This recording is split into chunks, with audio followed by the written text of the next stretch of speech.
can't see anything. Damn, we're off course. No, I can't see it. We're way off. On June the 1st, 1999, as an American Airlines jet prepared to land amid fierce thunderstorms, passengers knew they were flying into trouble. I don't know what made me aware, so doggone aware, that we were going to have a problem. Oh, no! Within minutes, their worst fears would be realized. Other one! Another one! Another one! Another one!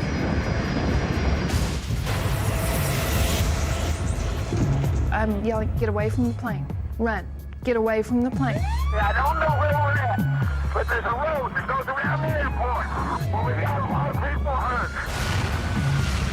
This film tells the story of a tragic and avoidable disaster. The investigation would reveal a lethal combination of pilot error, the devastating effects of severe weather, and a dangerous race to keep the plane on schedule. It would also uncover disturbing evidence of an industry-wide failing, one that could kill again at any time.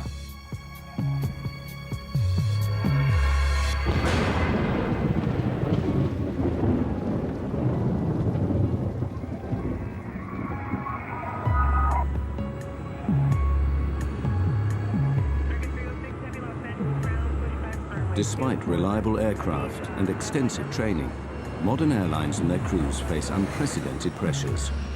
Intense industry competition demands that the whole system, from the flight planners to the pilots, be efficient and on time. The stresses this can bring would play a vital role in the loss of Flight 1420.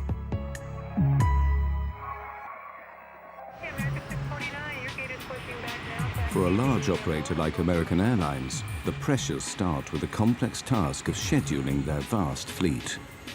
Dispatchers direct the planes around the world in a carefully choreographed dance.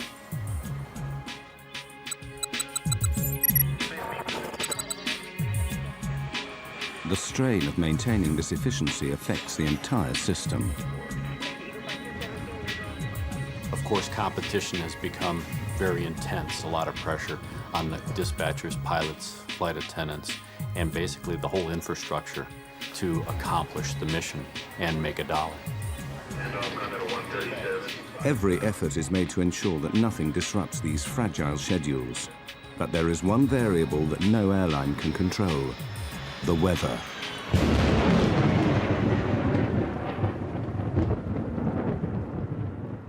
The southern states of America are especially prone to severe weather. Storms not only cause delays, but pose extreme dangers to commercial jets. Delays, scheduling problems, and fierce thunderstorms would all conspire to turn a routine flight into a terrifying race against time. On June the 1st, 1999, American Airlines Flight 1420 is running late.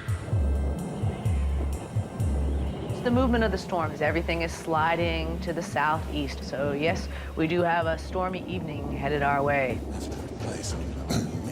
The delay of Flight 1420 put pressure on the pilots even before takeoff. The responsibility can fall on flight crews to keep a tight schedule on track. Dispatch, please. Yeah, it's Michael Arago. Crews have strict legal limits on their duty time.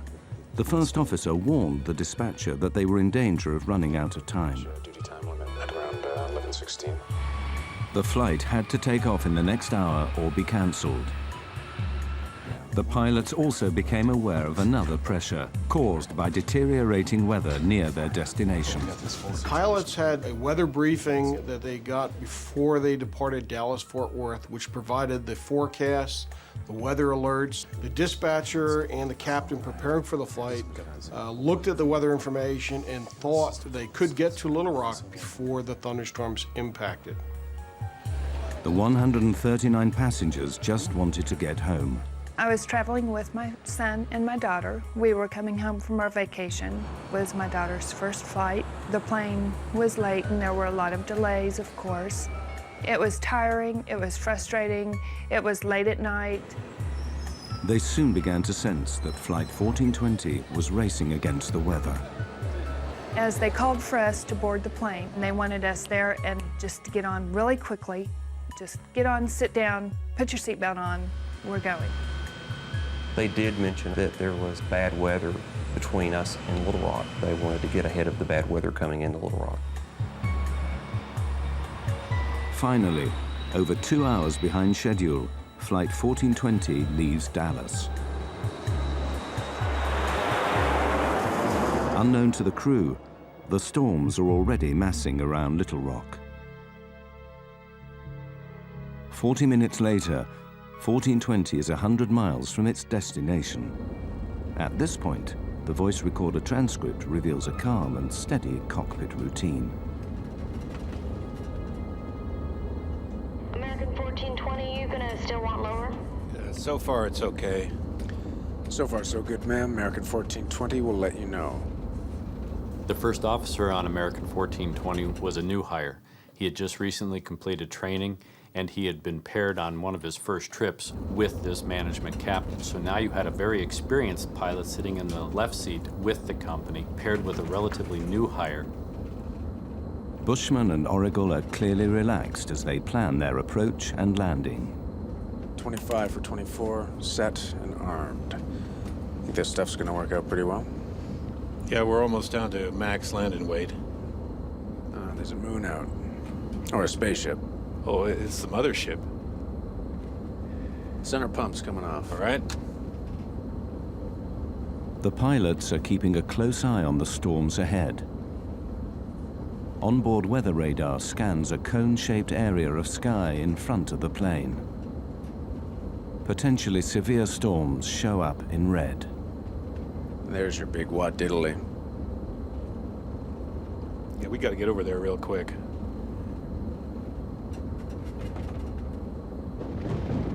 Don't like that. That's lightning. Sure is. The American Airlines dispatcher issued an update on the shape and formation of the thunderstorms. Right now on radar, there's a large slant to Little Rock. Thunderstorms are on the left and right, and Little Rock is in the clear, sort of like a bowling alley approach. Thunderstorms are moving east-northeastward towards Little Rock, and they may be a factor for our arrival. I suggest expediting our arrival. Dispatcher gave this flight crew the weather information. It appeared to him that there was going to be a gap, or what he called the bowling alley, where you had two types of thunderstorms, or two thunderstorms with an alley between it. And that the flight crew, if they had expedited their travel to Little Rock, could probably make it up that alley before the two storms closed together.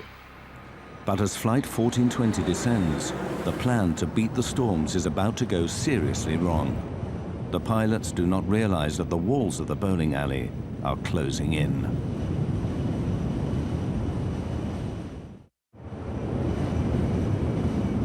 The route flown by American Airlines Flight 1420 is flanked by treacherous thunderstorms, a corridor the pilots call the bowling alley.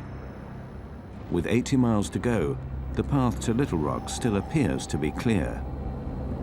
This is the bowling alley right here. Yeah, I know. In fact, there are the city lights. Straight there. You want to go down? Not yet, but pretty soon. We're about 80 miles from the airport, and we started our descent toward it. Quite a light show on the side of the aircraft, and we're going to be passing that on our way to Little Rock. It's been a pleasure having you aboard our short flight, and I'd like to take this opportunity to thank you for flying American Airlines. The lightning seemed to be on both sides of the plane. It lit up the inside of the plane. Very quick, you know, just kaboom type lightning, which was a little scary. There was quite a light show off to the left. Normally that doesn't get pointed out. If you go past the Grand Canyon, that gets pointed out, but not a lightning show.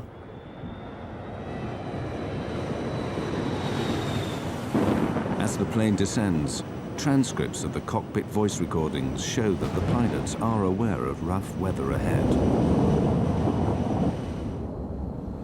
Descent check's complete. We got to get there quick. Yep. Sit them down early.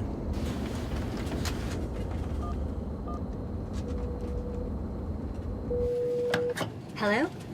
I think it's going to get a little bumpy here again, if you don't mind.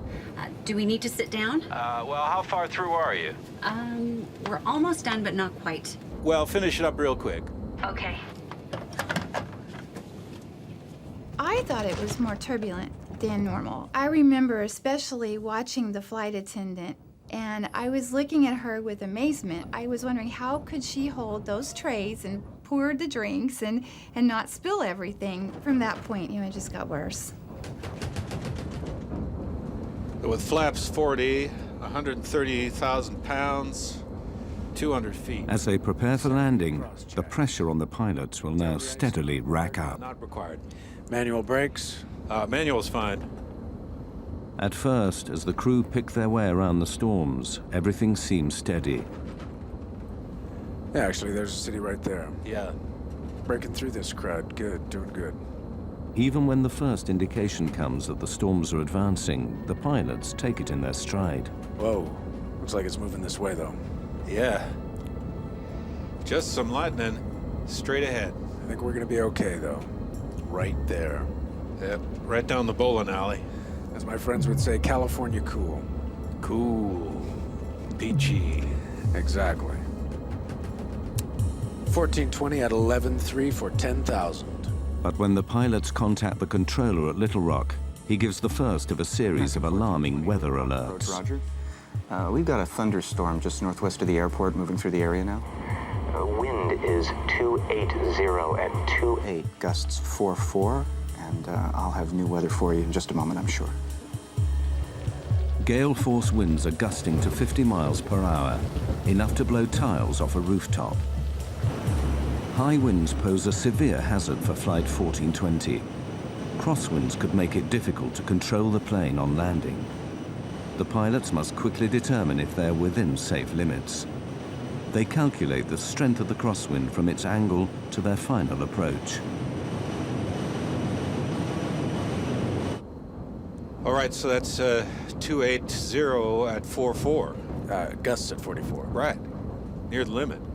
Well, it's 40 degrees off. I mean, you're not out of the limit because of the angle, but that's pretty close. The crosswind limit for landing is 30 knots on a dry runway, but Bushman and Oracle now become confused about what happens if it rains. Well, 30 knots is the crosswind limitation, but see, 30 knots... That's well, dry. Wet. Yeah, dry. What's the wet? 20. It's 25. The discussion is never resolved, and the crosswinds will soon be gusting well over the limit. Flight attendants, prepare for landing, please. The pilot's attention now returns to the bad weather ahead. He said the storm was to the northwest of the field? You said northwest. Yeah. Lightning strike, you said storm. But the task of tracking the storms is made more difficult by the lack of sophisticated radar at Little Rock. American 1420, your equipment's a lot better than what I have. How's that final for 2-2 left looking? What's that? We can see the airport, but we can just barely make it out. We should be able to make 2-2. That storm is moving closer like your radar says. But it's a little farther off than you thought. The controllers are going, well, your radar is better than mine, so forth. The controller in this accident had a monochromatic, or basically almost a black and white set of a radar, and could not determine the intensities of the storm. Just 8 miles from the airport, the pilots now face another key decision: how to approach the runway through bad weather.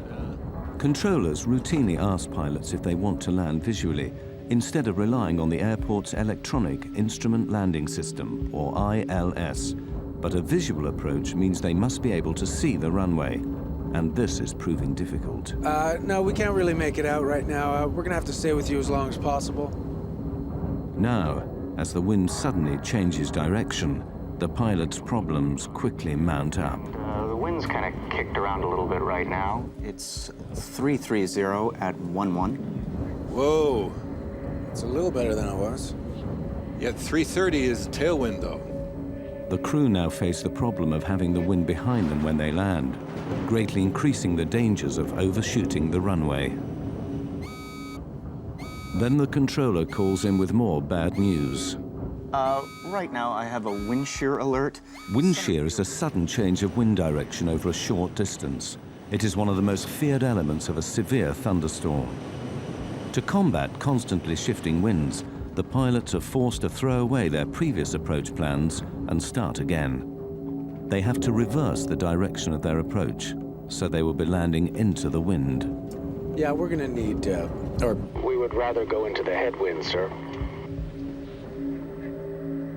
The pilot's decision to land in the opposite direction is a prudent move, but it will create serious problems. Okay, right turn 250. The long way around? Yes, sir. You're a little close to the airport. Yeah, right. 250, that'll work. As the pilots turn to their new approach, the aircraft's weather radar, which scans in front of the plane, loses track of the thunderstorms. Worse still, the turn delays landing by more than 10 minutes. And with every passing moment, the storms are growing in intensity.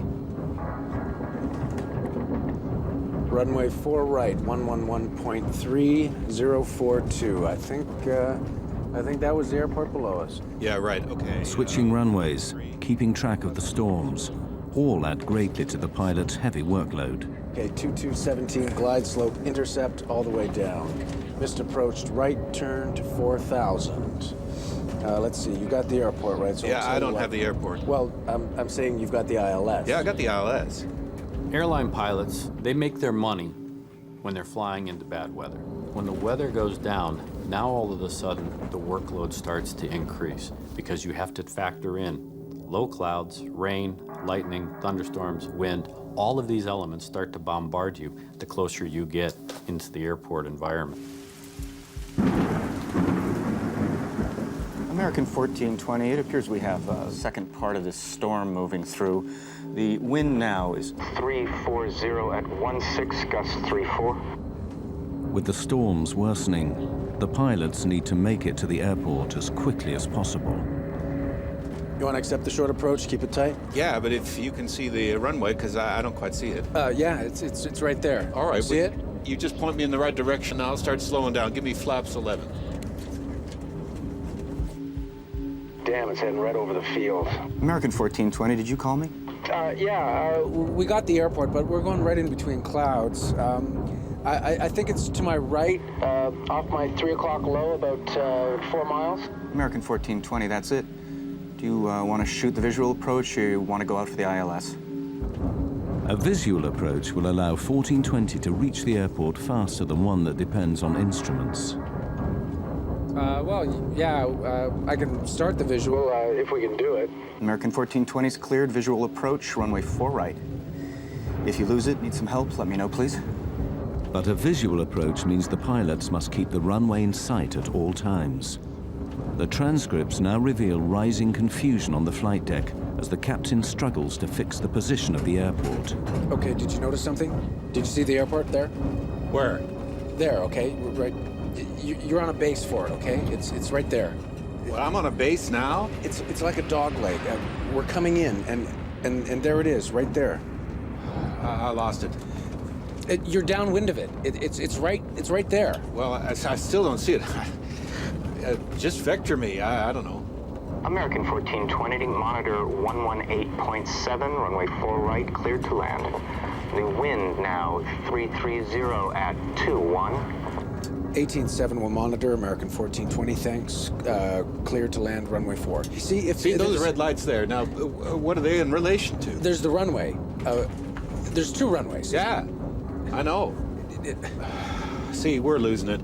I don't see how we can maintain visual. The pilots now have to abandon their direct visual approach and request help from Little Rock's instrument landing system. But this delays landing even further. Approach, American 1420. American 1420, yes, sir. Yeah, there's a cloud between us and the airport, and we've lost the field. We're on a vector. Well, basically we're on the last vector you gave us. Which is like a dog leg, it looks like. American 1420, can you fly heading 220? I'll take you out for the ILS. This news footage shows the storm on the night of the crash. As heavy rain cuts visibility even further, Captain Bushman becomes frustrated. See, I hate droning around visual at night in weather without having any clue where we are. The thing that was really getting to me was I knew we were getting very low. I knew that the rain was not letting up and that we were being jolted around quite heavily. See how we're going right in the middle of this crap? Right. Approach American 1420. I know you're doing your best, sir, but we're getting really close to this storm, and we'll keep it really tight if we have to. The plane was rocking and rolling at that point. It was pretty doggone unstable. I don't know what made me aware, so doggone aware, that we were going to have a problem. I don't know what did that. As Flight 1420 lines up for final approach, they are heading straight into the heart of the thunderstorm. The crisis for the flight crew is about to get even worse.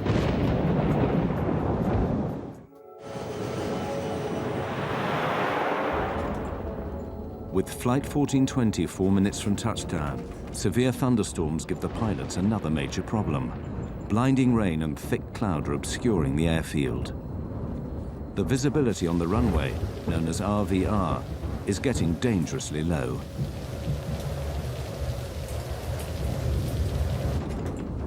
We're going right into this. American 1420. Right now we have heavy rain on the airport. I don't have new weather for you, but visibility is less than a mile. And the runway 4 right RVR is 3,000. Visibility is down to 3,000 feet. The pilots are unsure if it's safe to land. 3,000? Roger that, 3,000, American 1420. This is 4 right, correct? American 1420, that's correct, sir. And runway 4 right, clear to land. The wind's now 350 at 30, gusts 45. Can we land? 030 at 45, American 1420. 3,000 RVR, we can't land on that. No, 3,000 if what you do look we at... need? No, it's 2,400 RVR. Okay, right. Yeah, we're fine. All right. 15. Landing gear down. And lights, please.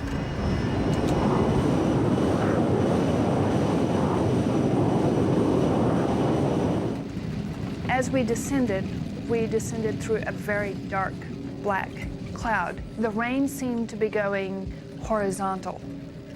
It was windy enough, apparently outdoors, that the plane was moving around a lot. I'd never done this before. I buckled up really tight, almost uncomfortably tight, and I was concerned enough. I put my shoes back on and got ready to go. There was something going on that made me very nervous. The crosswinds are way over the limit. The pilots could divert to another airport, but they don't, even as the weather gets worse. Wind shear alert. Center field wind 350 at 32. Gusts 45. North boundary wind 310 at 29. Northeast boundary wind 320 at 32. The jolts seemed to be much stronger than I'd ever felt. You could tell that the thunderheads were extremely close to the plane. I said words to the effect that if he tries to land in this weather, we'll crash. Flaps 28. Add 20. Then visibility falls drastically below the limit.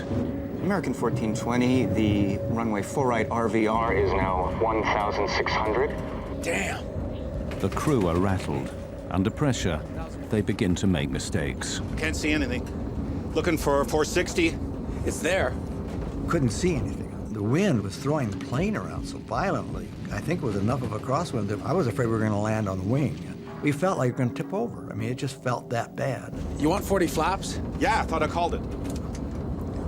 I knew the way he was jockeying the plane and the sounds of the engines that he was trying to get lined up for the runway, and I couldn't see it, and I couldn't see it, but I could tell we were close, and I kept thinking, where's the runway? 1,000 feet. 20. 40-40 land. This is a can of worms. Wind is 330 at 28.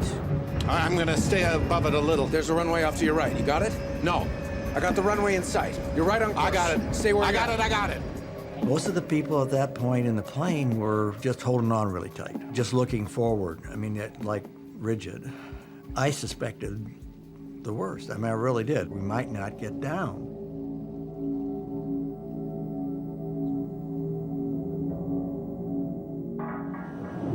In the midst of fierce thunderstorms, Flight 1420 is about to land at Little Rock. Low visibility and high winds make the final approach treacherous. Wind 330 at 25. 500 feet. Plus 20. Wind 330 at 23. Damn, we're off course. No, I can't see it. Way off. I can't see anything. Got it? Got it! 100 feet. 50 feet. 40.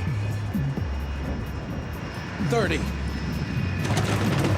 20. 10.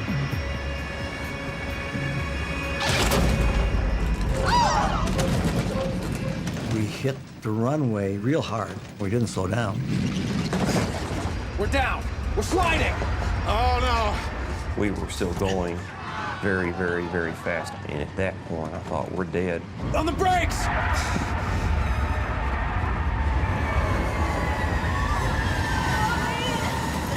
It was just chaos. It was terrifying. Quite literally terrifying. Other one! Other one, other one!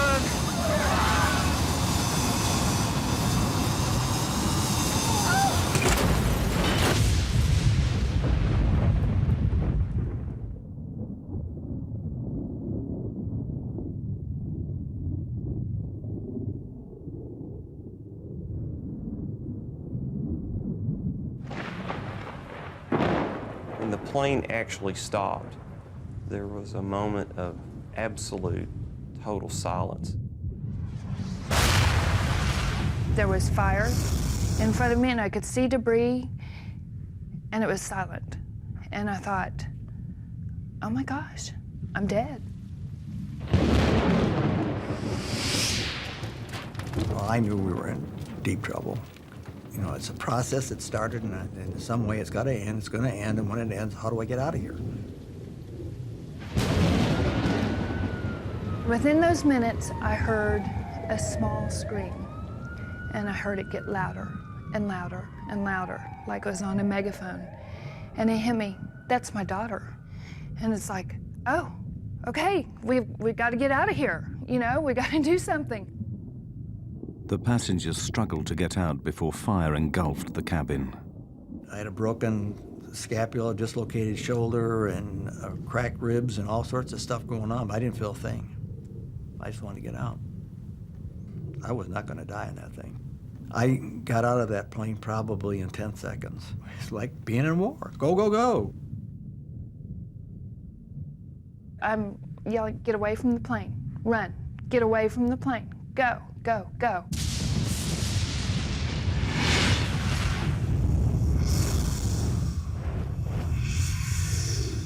Some folks looked like they'd been in an explosion. Their clothes were tattered. I saw a man using his cell phone to call for help. Okay, I don't know where we're at, but there's a road that goes around the airport. Well, we got a lot of people hurt.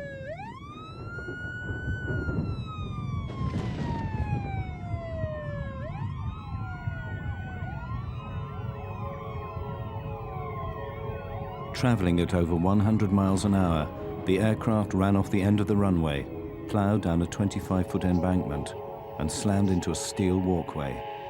The plane was ripped into several pieces. The wreckage finally came to rest on the muddy banks of the Arkansas River.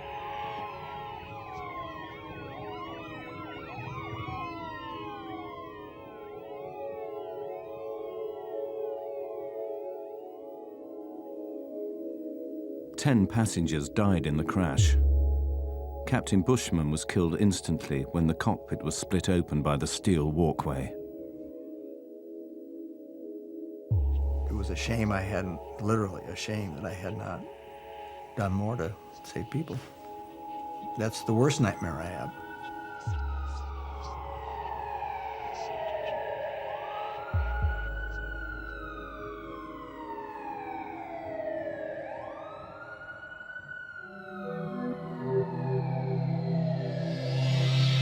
The U.S. National Transportation Safety Board was immediately notified.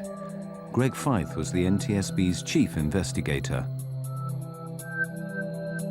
The night American 1420 happened, I received a phone call about 1 o'clock in the morning from our communications center at the NTSB advising that there had been an aircraft accident at Little Rock, and there may be some fatalities involved. Fellow investigator Don Ike was quickly on the scene. There's a sense of adrenaline as an accident occurs like this, where you're being launched to the accident scene. And there's a strong urge to get there, to try to find out what happened, to document the facts so we can prevent it from happening. The NTSB set up a command center close to the site. They would spend the next 18 months piecing together the events that led to the crash. We did have a basic idea when we got on scene of what had happened. We just didn't know why. We knew the airplane went off the end of the runway. We knew that the pilots couldn't stop it. We knew that the aircraft was destroyed going through this catwalk. We knew that the subsequent post-crash fire killed people. We just didn't know why at that point. The NTSB worked backwards from the impact, piecing together the sequence of events from the final approach all the way back to Dallas-Fort Worth. The first question for investigators was why the pilots had been unable to stop the plane. Analysis of the tire tracks left by the skidding plane showed a complete loss of control after touchdown. When you look at the width of those tire tracks, you then see that the airplane wasn't going straight, but in fact was sliding sideways. Here you have this machine that weighs 130, 140,000 pounds. It has 100 or so people on it. It is sliding uncontrolled off this runway.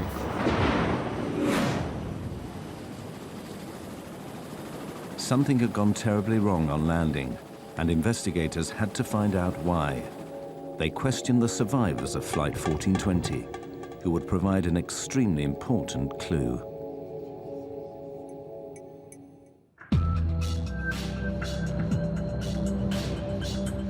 The NTSB investigators needed to find out why Flight 1420 had slid uncontrolled off the runway. They set out to interview surviving passengers, many of whom were local to Little Rock. Their eyewitness testimony would point the inquiry towards the most important mechanical system used to slow a plane down after landing. We were really interested in were those passengers that were sitting in a position right near the wings who could look out the windows and tell us whether they saw the ground spoilers deploy. Spoilers are large flaps that flip up on landing, literally spoiling the airflow over the wings. This prevents them from giving lift and allows braking to take effect. Crucially, none of the passengers saw the spoilers deploy. To check their testimony, the NTSB examined information from the airplane's black boxes. The flight data recorder, which monitors the systems on board during flight, confirmed that the spoilers had failed to deploy. The implications were catastrophic. Flight 1420 had no hope of stopping in time. On the brakes! We're sliding! Oh, no!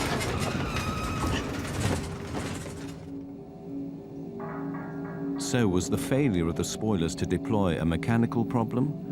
Or in the confusion of final approach, was it pilot error? To find out, the NTSB would make clever use of the cockpit voice recorder, or CVR. Make it out. You want 40 flaps? Yeah, I thought I called it. One of the key elements that the CVR team was listening for was the setting of the spoiler handle. We saw on the flight data recorder that the ground spoilers didn't deploy.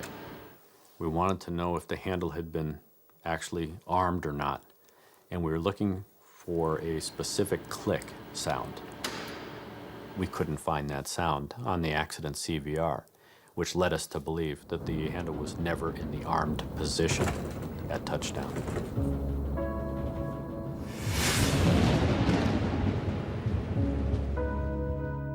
Intensely busy in the cockpit, the pilot simply forgot to arm the spoilers. Had they deployed, the MD-80 aircraft might have overshot the runway, but it would have stopped before hitting the catwalk. The pilots had made serious and ultimately fatal errors, but investigators wanted to know why. They suspected that pressures earlier in the flight led to these mistakes. They turned their attention to the weather.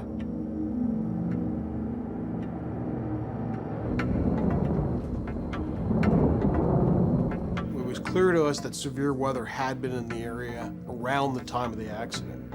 How it played a part was one of the things we had to try to discover. And putting the radar images in, the observations, trying to put it all together, would take weeks, of course, to get this information done.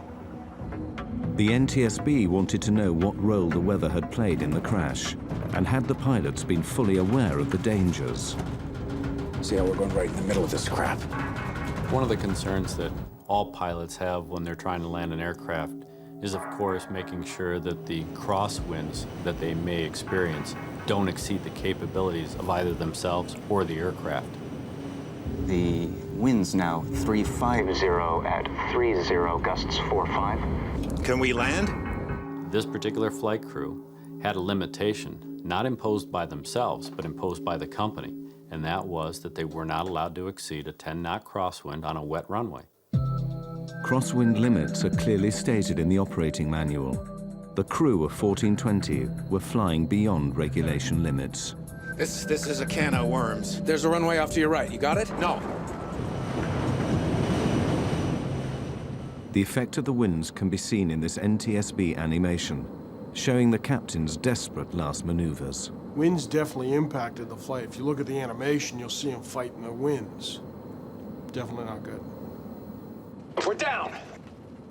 On the brakes. Other one. But when you start talking about a wet runway, thunderstorms, not good. But were the pilots of 1420 aware of the hazards posed by the severe weather? For the NTSB, previous accidents had made the dangers of thunderstorms all too clear. In 1994, a US Air DC-9 fell victim to wind shear in North Carolina. The plane stalled at 250 feet and fell from the sky. A Delta TriStar crashed after flying into the most severe kind of wind shear that created an intense downdraft of air. So, should the crew of 1420 have aborted the approach? There's the runway. There's two runways. Yeah, I know. See, we're losing it. I don't see how we can maintain visual. This NTSB weather animation overlays the path of the aircraft with ground radar images of the storm. Bushman and Origal landed in lightning, torrential rain and hail, and the crosswinds gusting well over the limit. Based on the information that we had from ground-based weather radar, the flight crew of 1420 should have been seeing the majority of that storm. They would have been seeing the leading edge going green, rapidly changing the yellow to bright red. I can't see anything. Looking for 460. As they progressed towards Little Rock, they started to paint the bad weather not only on their onboard radar, but they could see out the window lightning. And one of the key statements that this captain made, which basically summarized the entire flight, was the captain saying, I hate droning around visual at night in weather without having any clue where we are. I hate droning around at night when I don't know where I am. That was such a key statement. It was at that point, by an experienced 10,000-hour captain, that he should have abandoned the approach going into Little Rock and either gone to his alternate or made his way back to Dallas. But to make a statement like that and then continue an approach to an airport where you have a thunderstorm in progress over the airport is a recipe for disaster.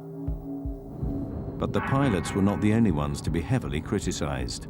As the investigation continued, American Airlines flight policy would come under fire, and an industry-wide scandal was about to be exposed.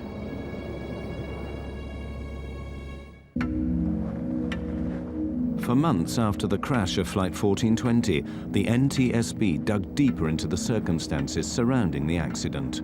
The question was, who would take responsibility? American Airlines were reluctant to admit that their pilots had knowingly flown into a severe thunderstorm. Initially, they tried to pin the blame on the controller at Little Rock. Americans started legal action against the authorities responsible for airport controllers. Americans' lawyers claimed that the crew of Flight 1420 had not been given all the current weather information. American 1420, your equipment's a lot better than what I have. How's that final for 22 left looking?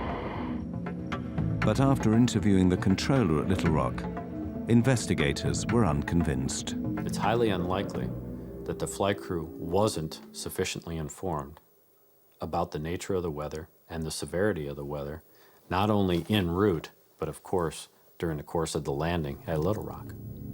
The focus turned back on the pilots. Lawyers representing the passengers were determined to get American Airlines to accept liability for the crash. I mean, it is about money in a way, because you want to make them pay.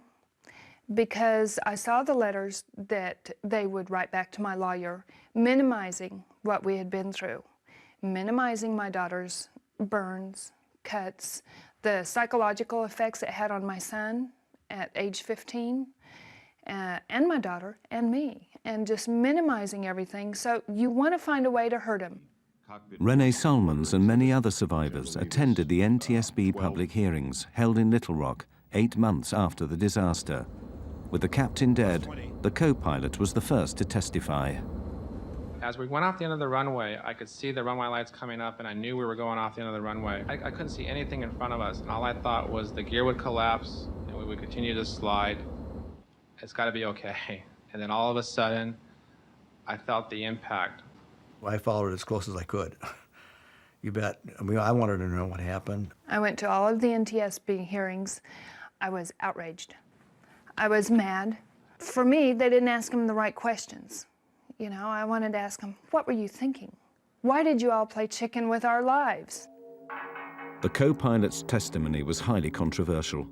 In his account of the final moments of the flight, he claimed to have told the captain to abort the approach, otherwise known as a go-around.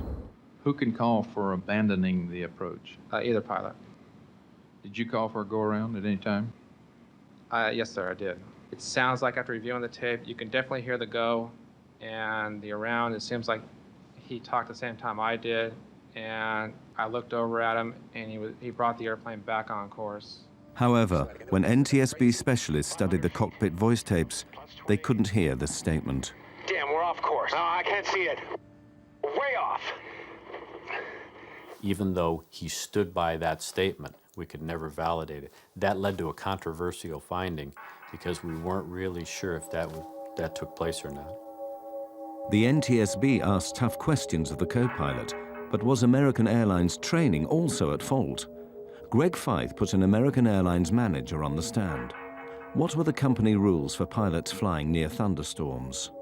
When asked the question, he basically responded that he just didn't want his pilots flying into that type of weather. Our pilots are forbidden to enter or depart a terminal area blanketed by thunderstorms. To the NTSB, this policy simply wasn't clear-cut enough. Well, that's a very subjective call for a pilot. Pilots need boundaries. You have to set limits. If there's convective activity, that is thunderstorm activity, it's within 5 nautical miles of the airport. There's lightning, there's wind shear. Don't go there.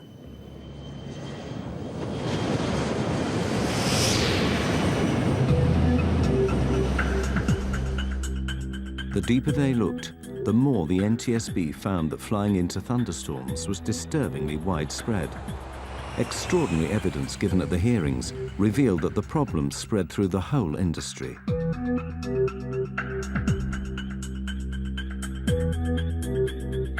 Expert analysts from MIT spent weeks recording the flight paths of planes landing at Dallas-Fort Worth. They waited for thunderstorms and watched how pilots reacted. Their animation plots the planes coming into land, overlaid with radar images of the storms. Anything yellow or orange is a potentially severe thunderstorm. Of the 2,000 encounters with thunderstorms, 2 out of 3 pilots flew into the storm and landed their aircraft. I was very surprised by the testimony at the public hearing, given the fact that they're flying the best equipment, typically have the best training, have the best information available to them. For those decisions to be made to continue into harm's way, it was very surprising to me that they tried to do that. Pilots know that if we go into that thunderstorm, we may not come out of that thunderstorm, and if we do, it may not be basically in one piece. Why did so many pilots fly into danger? The MIT researchers found pilots were more reckless if they were behind schedule, if it was night, and if aircraft in front of them were also flying into bad weather. In the Little Rock case, 2 of those 3 elements were present. It was night, and they were running late.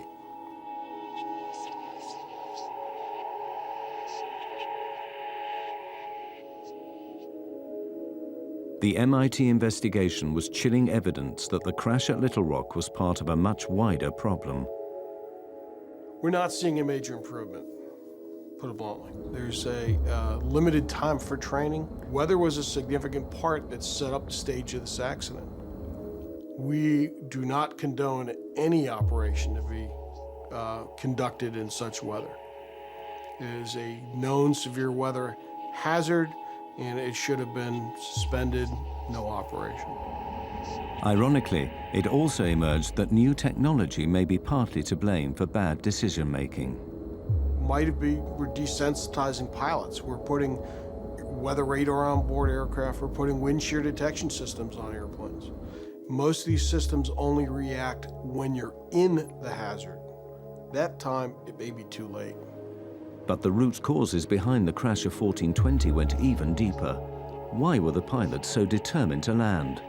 Greg Feith found the answer back at Dallas-Fort Worth, before the flight even left the ground. There he found signs of a deadly condition in aviation known as get-there-itis.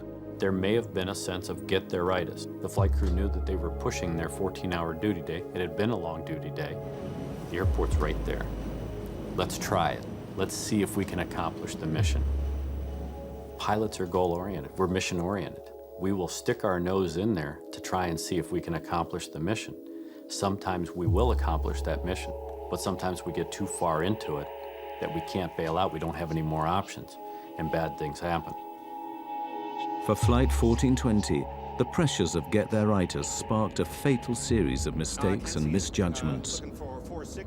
At the end of a long day, rushing to beat the storms and get the passengers to their destination, the crew of Flight 1420 made the basic mistake that cost 11 people their lives. They forgot to arm the spoilers. They were so busy trying to get the plane on the ground that they forgot to do what they needed to do. They didn't have time to do it. After the accident, American Airlines revised their checklist procedures. Both pilots must now confirm that the spoilers are armed, ready for landing. In October 2001, the NTSB published their report. They concluded that the 2 main causes of the crash were first, the decision to land in a thunderstorm, and second, the pilot's failure to arm the spoilers. American Airlines declined to take part in this film or comment on the findings.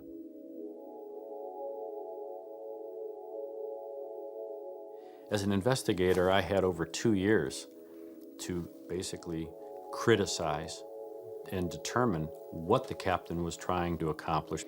That particular captain had seconds to make decisions based on the information he was getting. And while it's unfair for an acts investigator like myself to start pointing the finger, I wasn't there. I blame them, but I'm not angry per se at them. I don't waste my time with anger on them. They'd got nothing but flack. You can understand it, but I can't understand a person, wanting to kill himself either. We've been out and visited his grave at the Air Force Academy a couple, 3 times, and the guy just got caught up in a bad situation. I mean, been there, done that.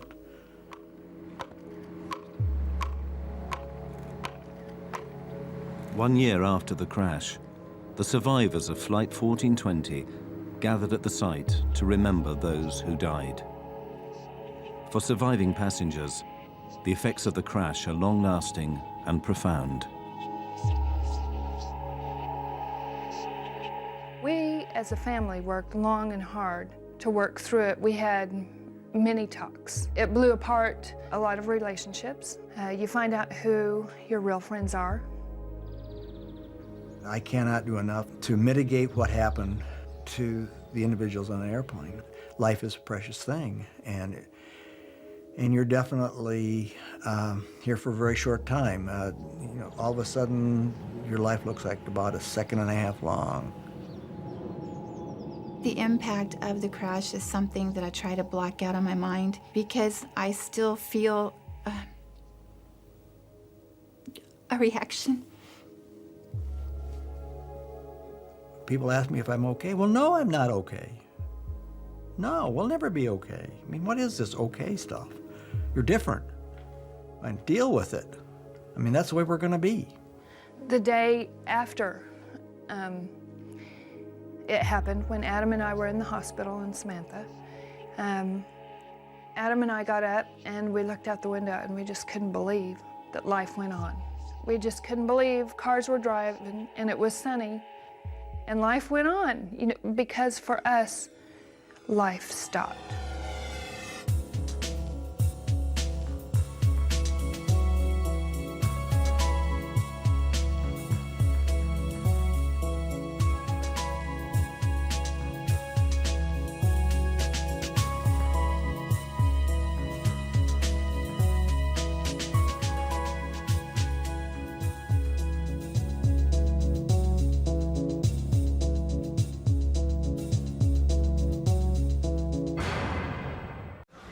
A scene of devastation in a remote region of Venezuela confirms the fate of a missing passenger jet.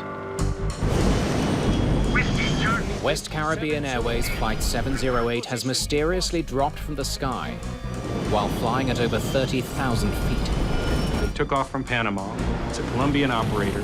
There was 160 French citizens on board. This is the biggest accident that has ever occurred in Venezuelan territory. Investigators hope the crew's desperate last words West 708, do you have a problem on board? will help them pinpoint the cause of the crash. Tell them we've had a flame-out on both engines. But instead, the mystery deepens. It's a stall, Captain. It's a stall. The pilots can't agree on why the plane is falling. Now it's up to investigators to figure it out. Mayday, Mayday.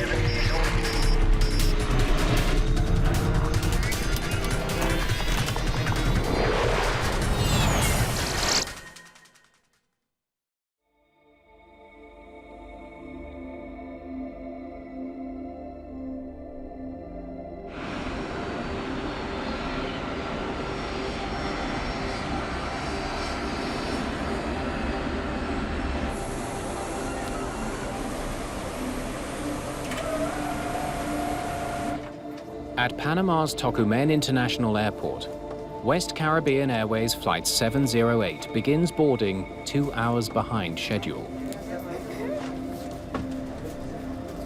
It's well past midnight. The 152 passengers on this charter flight are returning home to Martinique. They've been visiting the Panama Canal. Captain Omar Ospina has just flown in with his crew from Colombia. As he's behind schedule, he must turn the plane around quickly. But there are more unexpected delays. First Officer David Munoz informs the captain that the flight is overbooked. Even the jump seat in the cockpit is filled. Let me deal with it. Alejo, I need you on board to do the announcements in Spanish and English. Yes, sir. Angela and Luisa can stay behind. I'll let them know. 2 of the flight attendants will stay in Panama because there's not enough room on board. Sir, we just got the final load sheet.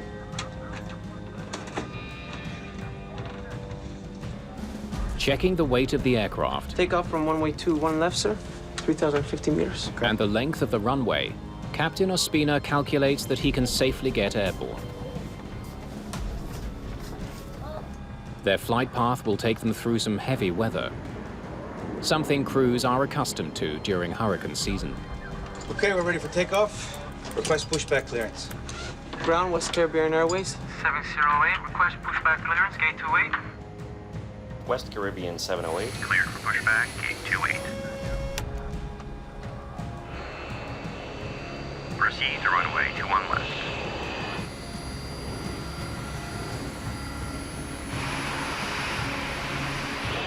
West Caribbean 708, runway 21 left, cleared for takeoff.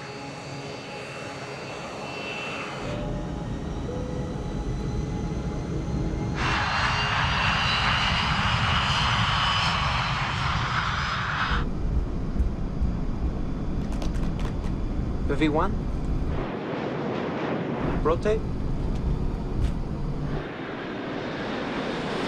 At 1 in the morning, Flight 708 begins the journey to Martinique. They took off from Panama Airport to Cuman Airport with a heavy load for a long flight for that aircraft. The flight should take 3 hours. They climb up to 31,000 feet, their initial assigned flight level. They had filed a flight plan with a final cruise level of 330, 33,000 feet. The crew is flying an MD-80. The plane is easily recognizable by its 2 rear-mounted engines. The MD-82 aircraft is a very good aircraft. It's a model that was derived from the DC-9. They made it longer, more fuel efficient, and more modern instrumentation and avionics. Anti-ice on, please. As altitude increases and temperature drops, they activate the plane's anti-ice system. Half an hour into the flight, while cruising at 31,000 feet, the weather ahead is turning nasty.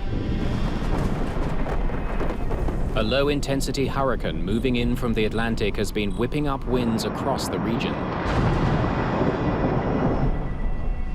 Request deviation left. Barranquilla, West 708. Request deviation to the left to avoid formation. West Caribbean 708, cleared to deviate left.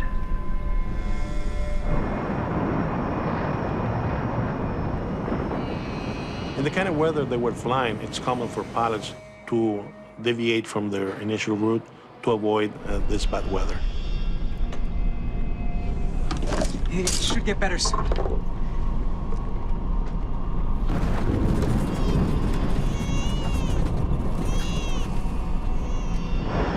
"40 minutes into the flight, the plane has burned through thousands of pounds of fuel, allowing it to fly higher. In order to reduce weight, they had to climb to 31,000 feet, wait until the weight goes down, and then do a step climb up to 33,000 feet. Let's do 330. 330.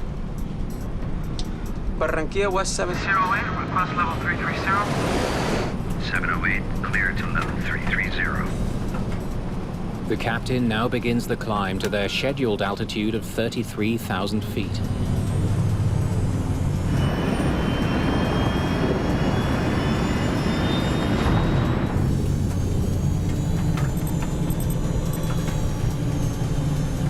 Turn off engine anti-icing.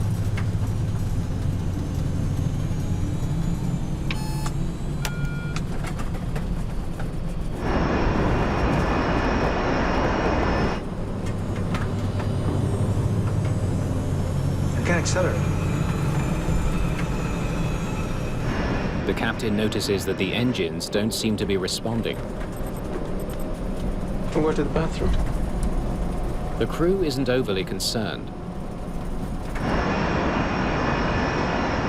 Almost a third of the way to Martinique, West Caribbean Flight 708 enters Venezuelan airspace.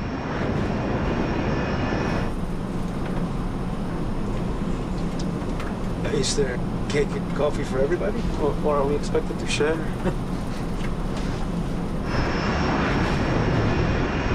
As the storm intensifies, First Officer Munoz worries about icing. Did I turn it on, Captain, or what? Do we have ice?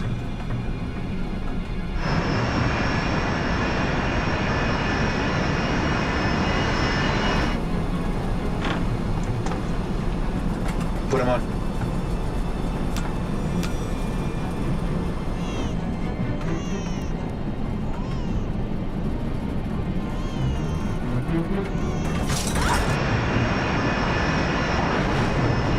Soon the turbulence gets worse. Man, that is a lot of nasty weather. Put the fasten seatbelt sign on.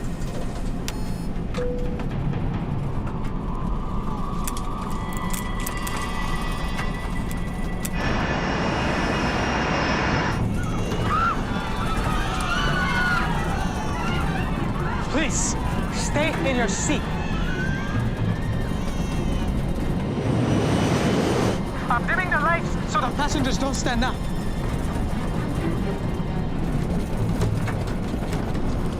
Should we go down to level 310? Do it. Maiquetía, Whiskey. The Maiquetía air traffic control station in Venezuela isn't equipped with radar. Request descent to level 310. The controller depends on pilots to tell him where they are. 310.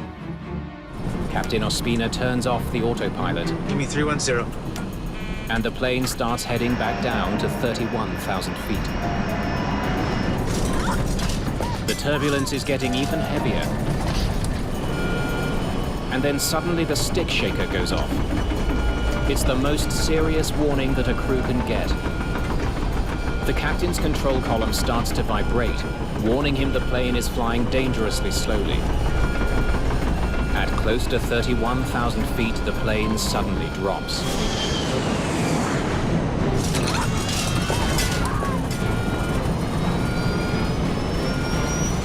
It's a storm, Captain. It's a storm. The plane is falling fast. The crew has only seconds to figure out why. 1708. To level down to level 240. Descending to 240. Do you have a problem on board? Affirmative. Tell them we've had a flame out on both engines. We've had a flame out on both engines. Confirm? We've had a flame out on both engines. Roger. Confirm radial and distance from Punto Cabello, if possible. The controller needs to know where they are. Negative. We are 14,000 feet. We're above 4,000. And going down. The plane is uncontrollable. Keep your hands down. Stay down. Keep your hands down. Confirm people on board, intention, and distance from that main, if it's possible. 152 people on board and the plane is uncontrollable. In just 30 seconds, the plane falls 9,000 feet. I understand. 152 people on board. Affirmative. Acknowledge. Confirm at what level you are crossing at this time. Whiskey, Charlie.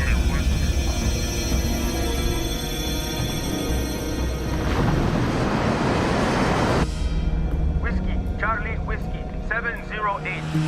Confirm position if possible. Whiskey, Charlie, Whiskey, 708. Confirm position if possible. While flying almost 10 kilometers above the Earth, West Caribbean 708 mysteriously drops from the sky. If possible. Air traffic control in Venezuela doesn't know its location, nor if anyone has survived.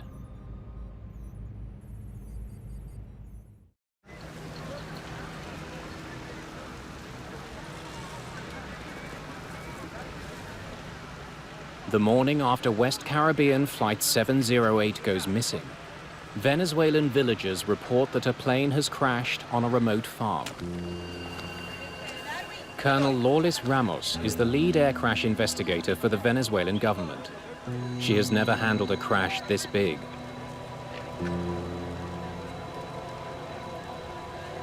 She's shocked by what she sees. All 160 people on board, most of them French citizens from Martinique, have died. Fue muy impresionante para nosotros porque era nuestro primer accidente. It was a real shock for us because it was our first really big accident, and it had the highest number of deaths for any crash in Venezuela. We felt a lot of pressure because of that.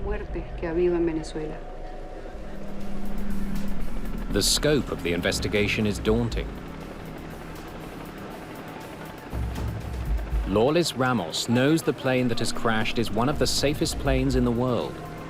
There are more than 3,000 such planes flying every day. Investigating a crash where an aircraft so popular as the MD-80 is a great responsibility because of the effects they could have on the rest of the fleet. The Colombian, Venezuelan, and French press from Martinique all descend on the site, demanding answers. The plane has crashed in a lawless area next to the Colombian border. Kidnappings are common. The Venezuelan army informs investigators that it can only protect them during daylight hours.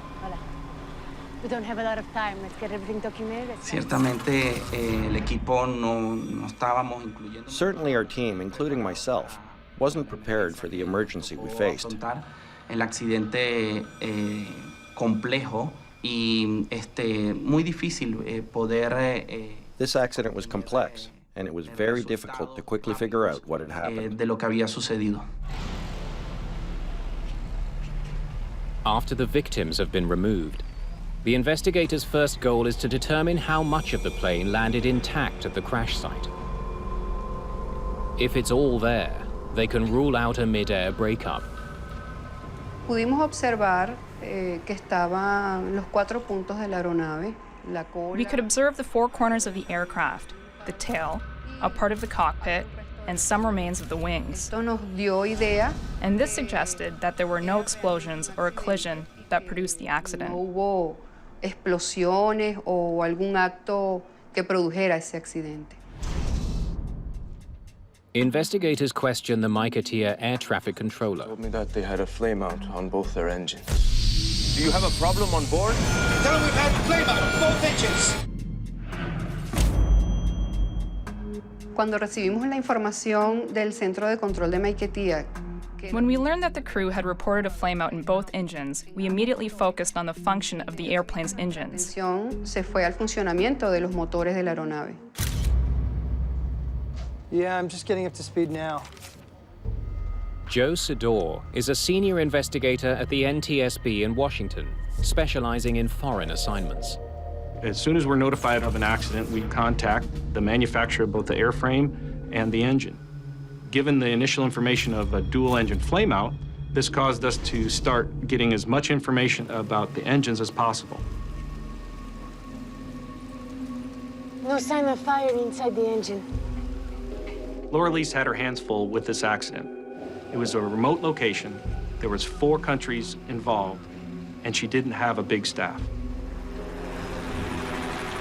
Let's see what we can find out about the weather they flew through. Colonel Ramos knows that severe storms can kill a plane's jet engines.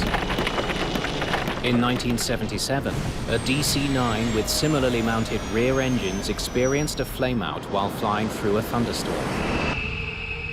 Both engines were disabled. The plane fell 17,000 feet, slammed to the ground, and erupted in flames.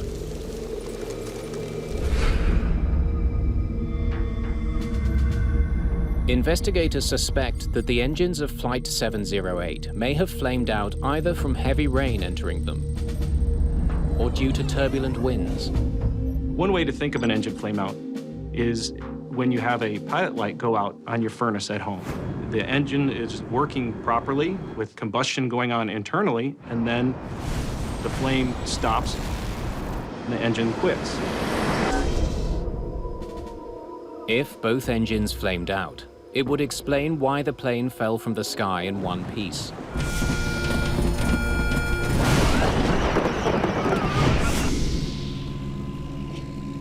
But Colonel Ramos knows that her best chance of finding out exactly what happened to the engines lies with the plane's 2 black boxes. They could hold critical flight and voice data. But retrieving that data gets complicated by political concerns.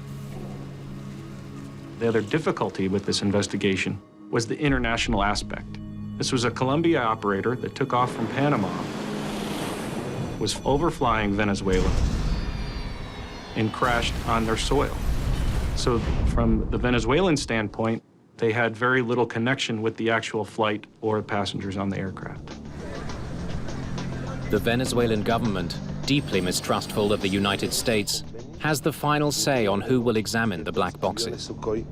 Since this is a United States manufactured aircraft, we offered our facility to them to download both the FDR and CVR. But they requested that they be downloaded at the French facility of the BEA, our counterparts in Paris. The black boxes are sent to France for expert analysis. The French aviation authorities participated in the accident investigation because all the passengers were French citizens that lived in Martinique.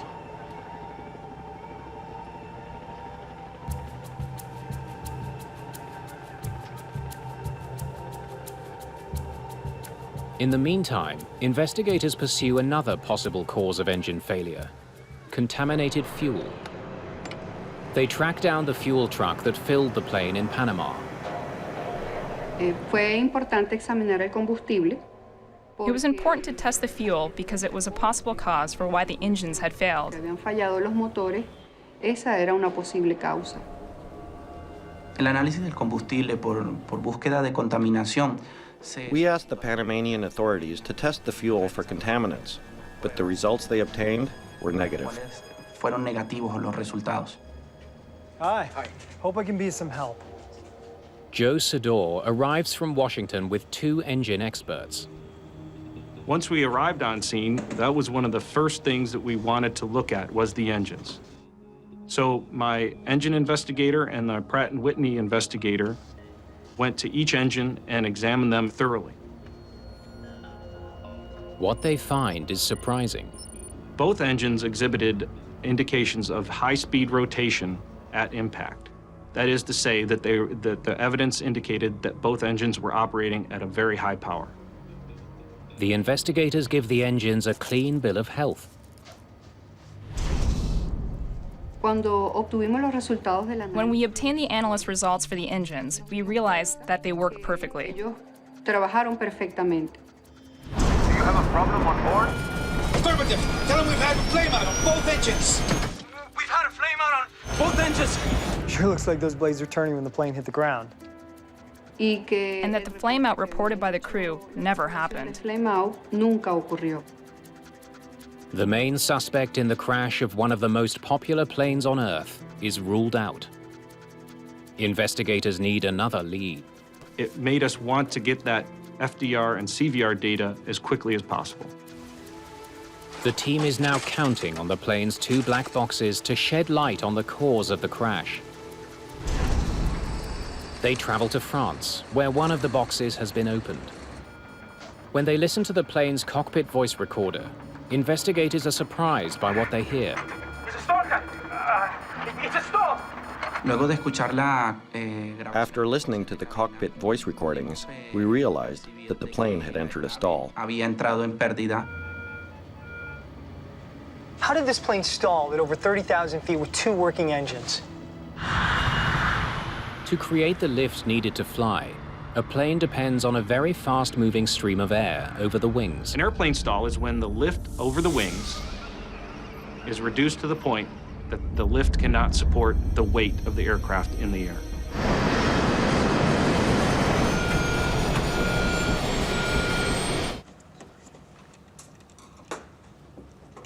It's unusual for planes to stall at such a high altitude. Investigators hope the plane's second black box will reveal why that happened. Cuando abrimos los registradores de vuelo, When we opened the flight data recorder, even though it was really damaged, the conditions inside were good, and that was a huge relief. y realmente fue un alivio encontrarlos en buen estado. But for some reason, much of what's on the recorder is gibberish. Unfortunately, some of the data was not usable. And it was some very important data points that were not available, such as elevator position, rudder position, heading, and the most important parameters, engine pressure ratios. It's a disappointing loss for Sador. We need those engine parameters. The engine pressure numbers would tell investigators how much power the engines were generating. They would paint a picture of how the airplane was flying in its final minutes. In Washington, the NTSB offers to help. Sophisticated software may be able to recapture some of the lost data. We wanted to work with what data we had to recover any engine data that we could. Meanwhile, investigators look for other clues about what may have caused the stall. That's quite a storm. Probably very heavy rain. They discover that the plane flew through freezing, wet weather, capable of causing ice to form. Ice on the wings can cause a plane to stall. When ice accumulates on an airplane, it will have increased drag and increased weight and decreased lift. The MD-80 is equipped with an anti-icing system. When turned on, it blows hot air from the engines onto the wings, preventing ice from forming. Let's see what they did about the ice. Put on the fasten seatbelt sign. Man, that is a lot of nasty weather. As the plane rose to 33,000 feet, Captain Ospina made an unusual decision. Turn off engine anti-icing. A short while later, First Officer Munoz wants to know if the anti-icing system should be put back on. Did I turn it on, Captain? Do we have ice? Pilots generally examine the outside metal windowsill to see whether ice is forming there. Put them on. It appears the captain saw ice. Since they were flying through cold and wet conditions, investigators don't know why the crew didn't simply turn on the anti-ice and leave it on. Durante el vuelo, With the weather conditions they had, they should have been using the anti-ice systems during the entire flight. antihielo durante todo el vuelo. Investigators wonder if the crew made an error that allowed ice to build up on the plane's wings, causing it to stall and fall from the sky.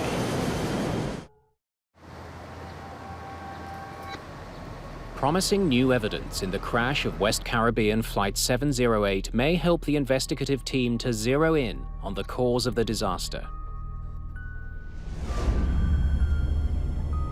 The NTSB has managed to recover missing data about the MD-80's engines.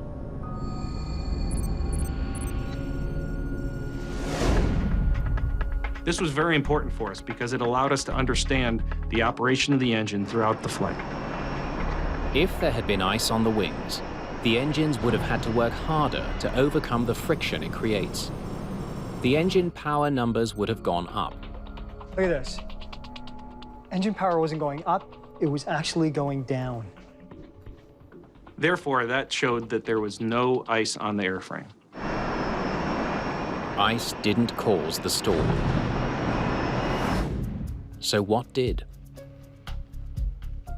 Investigators must determine why the engines weren't providing the power needed to keep the MD-80 in the air.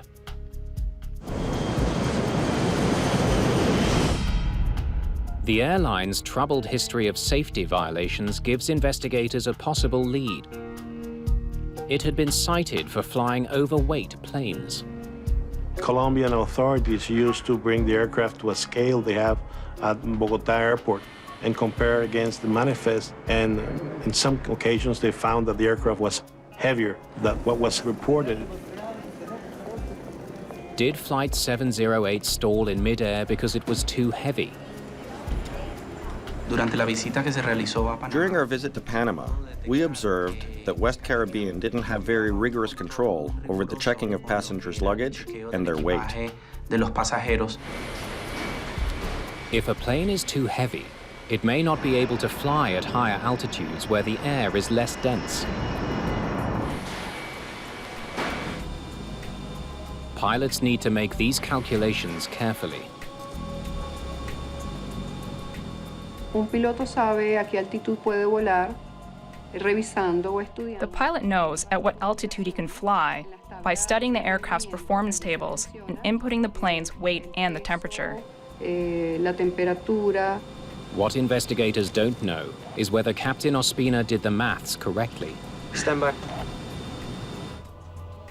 They now try to calculate whether Flight 708 was too heavy to avoid stalling at 33,000 feet. So we went back and looked at the number of passengers on board, the number of crew on board, and the weight of the aircraft itself, along with the baggage. They already tested the plane at its reported weight of 148,000 pounds.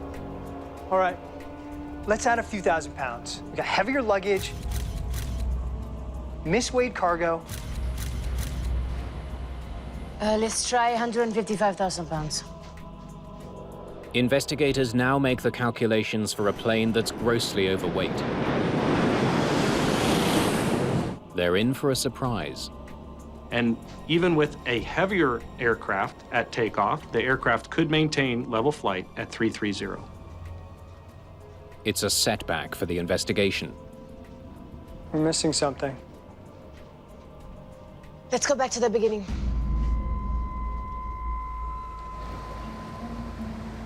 After much research, investigators still can't figure out what caused the plane to stall.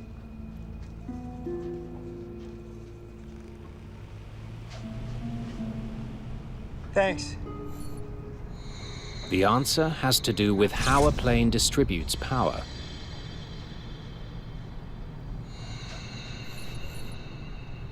When it's turned on, the anti-icing system draws energy from the engines, reducing power for thrust. This decrease in thrust can affect the performance of the airplane depending on the weight and the altitude. So the performance study showed that the airplane was perfectly safe to fly at 33,000 feet with the anti-ice off. Anti-ice on, please. However, it could only fly as high as 31,900 feet with the anti-ice on. It was the anti-icing. Robbed them of the power they needed. They shouldn't have gone higher than 31.9.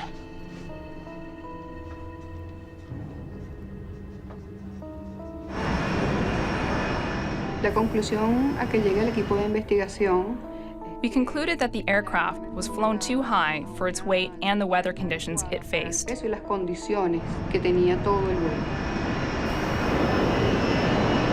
Put them on. The airspeed started to decelerate when the flight crew turned on the anti-ice system.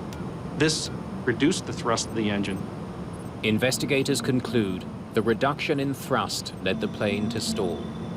Sir, we just got the final load sheet.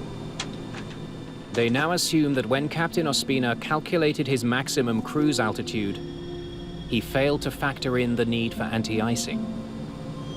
There are many factors they have to take into account when planning, and apparently they did not do it in this case. But if low thrust led to a stall, why didn't the crew notice? Part of the answer is that while the problem was developing, they weren't flying the plane. They had their autopilot on. The autopilot should not let a plane stall. Investigators wonder why this particular autopilot let that happen.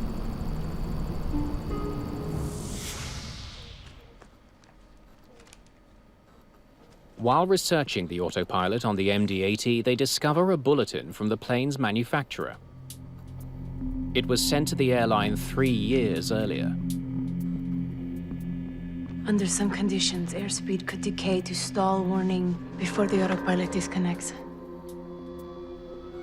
El boletín que emitió Boeing. In the bulletin issued by Boeing, it described another incident with an autopilot that was almost the exact same as what had happened with West Caribbean. Idéntica. The bulletin warned crews that if they set the autopilot to maintain the plane's altitude, they should keep a close eye on their airspeed.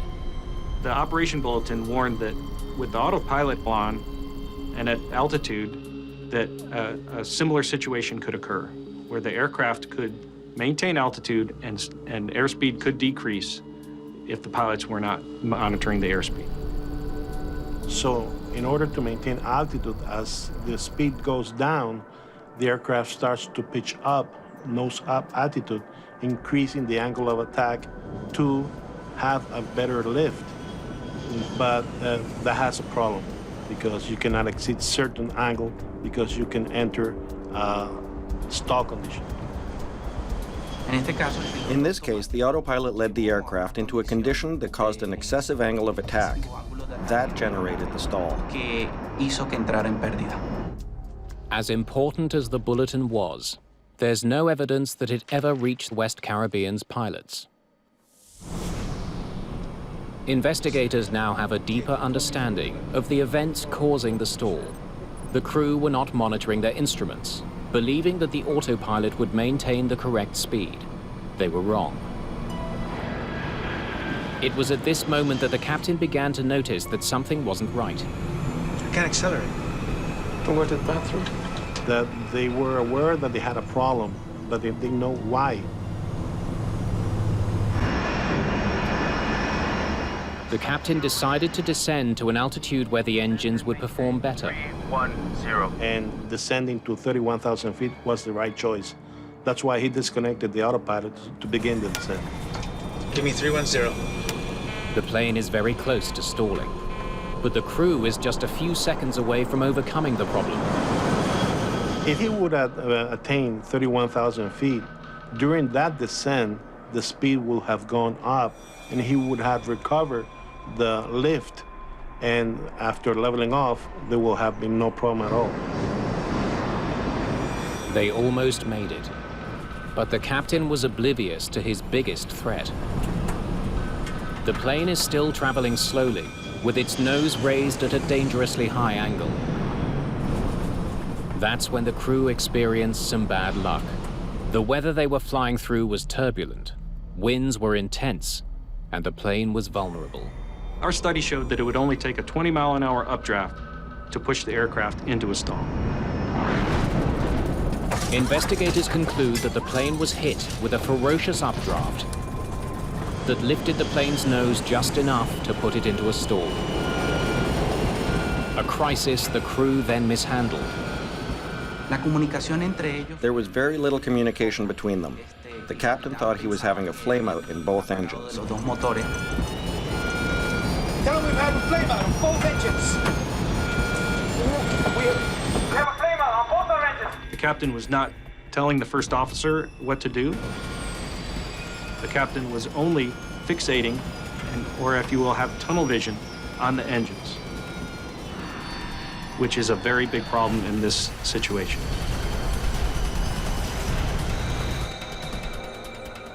As the investigation into the crash of Flight 708 nears completion, only one mystery remains unsolved. It's a stall! Munoz seems to know what was happening. Why did the crew fail to recover from a stall that they'd been trained to overcome? To get out of a stall, a pilot should increase thrust and pitch over, that is, push forward on the control column. But as the recovered flight data shows, that is not what Captain Ospina did. There is no indication that the pilot pushed forward on the control column to reduce the angle of attack and to increase speed. He's pulling back on the control column. At that point, it was impossible to recover from the stall. The captain should have pushed forward. The question remains, why didn't he? Investigators get their first clue when they re-examine the engine data at the precise moment of the stall. That's what distracted the captain. At the time that the airplane stalled, we also saw that both engines rolled back at the same time. This most likely confused the pilots. When airflow to the engines is disrupted, it causes a rollback, reducing thrust. Because of the updrafts that in the area, it most likely increased the angle of attack of the engine inlet, which then caused the engines rolled back. With his engine power temporarily reduced, the captain wrongly concluded that his engines had quit. It's a stall! First officer yelled, "It's a stall, Cappy. It's a stall." There was no response from the captain. This showed that the captain was fixating most likely on the engines. Unaware he had stalled, the captain made things worse by pulling back on his control column. That kept the nose of the plane angled dangerously high. Tell him we've had a flameout on both engines. We've had a flame out on both engines. La tripulación no supo The crew couldn't understand the situation presented to them. que se les presentó. West 708, go down to level 240. Do you have a problem on board? We've had a flame out on both engines. They had a heavy buffet from the stall. They were looking at the engines, which were rolled back, and they were also communicating with the air traffic controller. During that time, there was not much troubleshooting going on in the cockpit. This was a very, very difficult time for the pilots. It is very important that the crews communicate in an effective way. And in this case, you don't hear the two pilots communicating between themselves. Y no hubo comunicación efectiva entre ellos. It was an almost silent cockpit until the time just before the accident, when they realized they were in deep trouble. Del accidente, se dieron cuenta que estaban en graves problemas. But by that time, it was already too late. They were past the point of no return. During that descent, according to the flight data recorder, they reached a rate of descent, an average of more than 12,000 feet per minute. That rate of descent, not only the G-force will prevent them from any coordinated action, that vibration in the aircraft will be a lot. That's why when you hear the voice recorder, you hear the voice trembling. Negative, negative. We were 14,000 feet. We're above 4,000. And going down. The plane is uncontrollable. And that's because of high vibration in the aircraft. For everyone on board, the final plunge was a nightmare, lasting almost 3 minutes.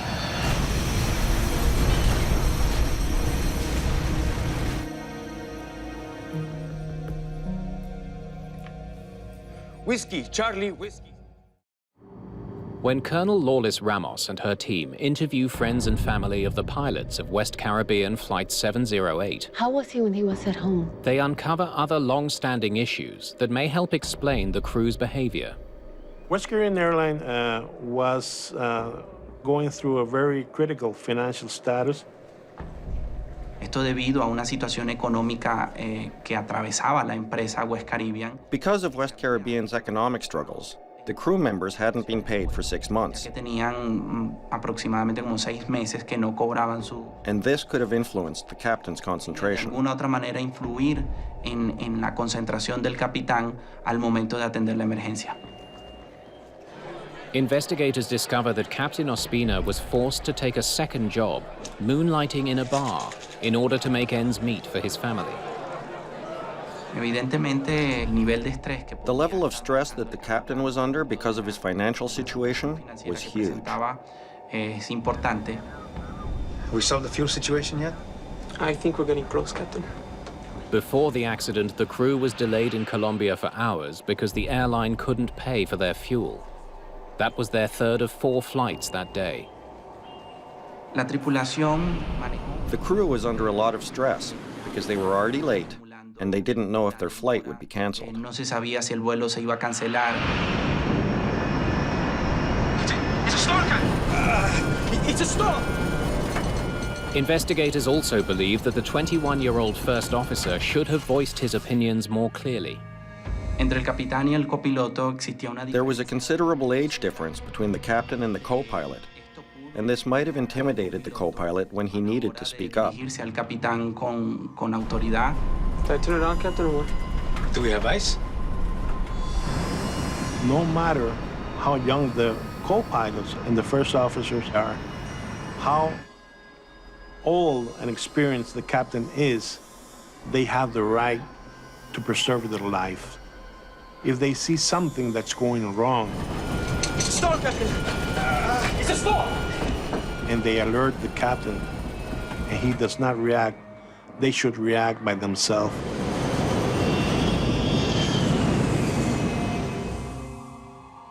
The investigation's official report concludes that there was an insufficient level of situational awareness in both pilots. Although the pilot's actions are in question in this flight, we also have to look at the operator. Did the operator provide proper training? We found that the training was insufficient. that they did not receive proper CRM training and they did not receive proper stall training.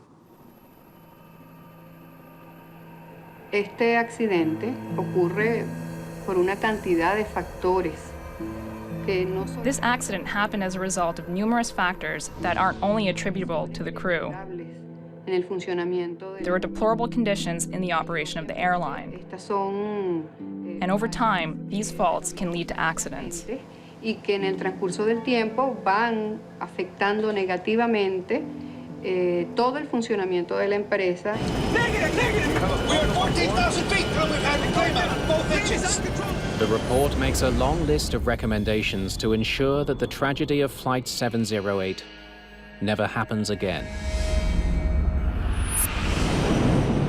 Se hizo recomendaciones de seguridad a la Autoridad Aeronáutica Colombiana. We made recommendations to the Colombian aviation authorities to improve pilot training, specifically better training in crew communication and having a better awareness about the use of the plane's autopilot. Del uso del piloto automático en las aeronaves MD.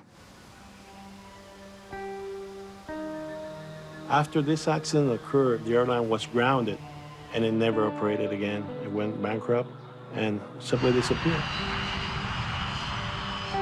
But West Caribbean Airways did leave a valuable legacy. Better safety measures for every other MD-80 taking to the skies today.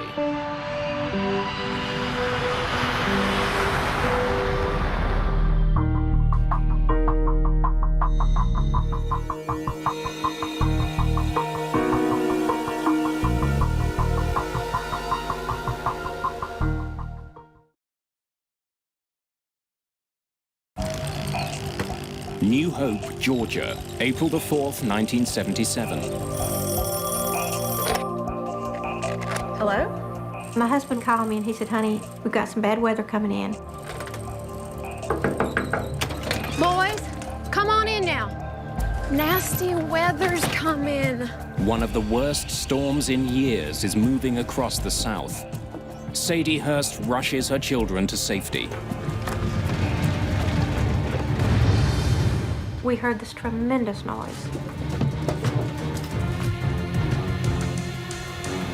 When I got to the top of the basement steps to close the door, I saw a red reflection like fire in the door.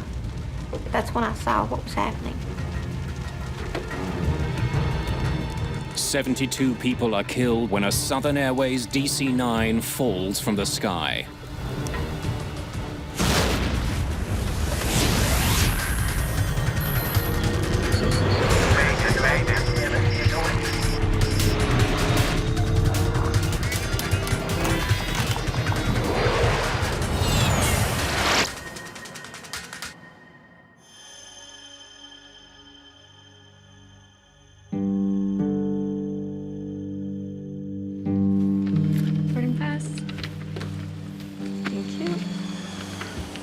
Good afternoon, sir. Good afternoon. May I see your boarding pass, please? Certainly. Just down the aisle on the right, sir. Enjoy your flight. Thank you. Boarding pass? 81 passengers board Southern Airways Flight 242, a DC-9 bound for Atlanta, Georgia. Many of them are military personnel from nearby bases. Captain Bill McKenzie and First Officer Lyman Keel have been shuttling passengers across the American South all day. Who's got the lander? Not me. Says the captain. Ignition, sir. Pilots regularly exchange tasks on long days like this one. First Officer Lyman Keel will be handling this leg of the flight. He's an experienced Navy pilot who's been with Southern Airways for 4 years. Before their last takeoff, the crew was handed a weather report for the airports along their route. Looks like you guys got a good one coming.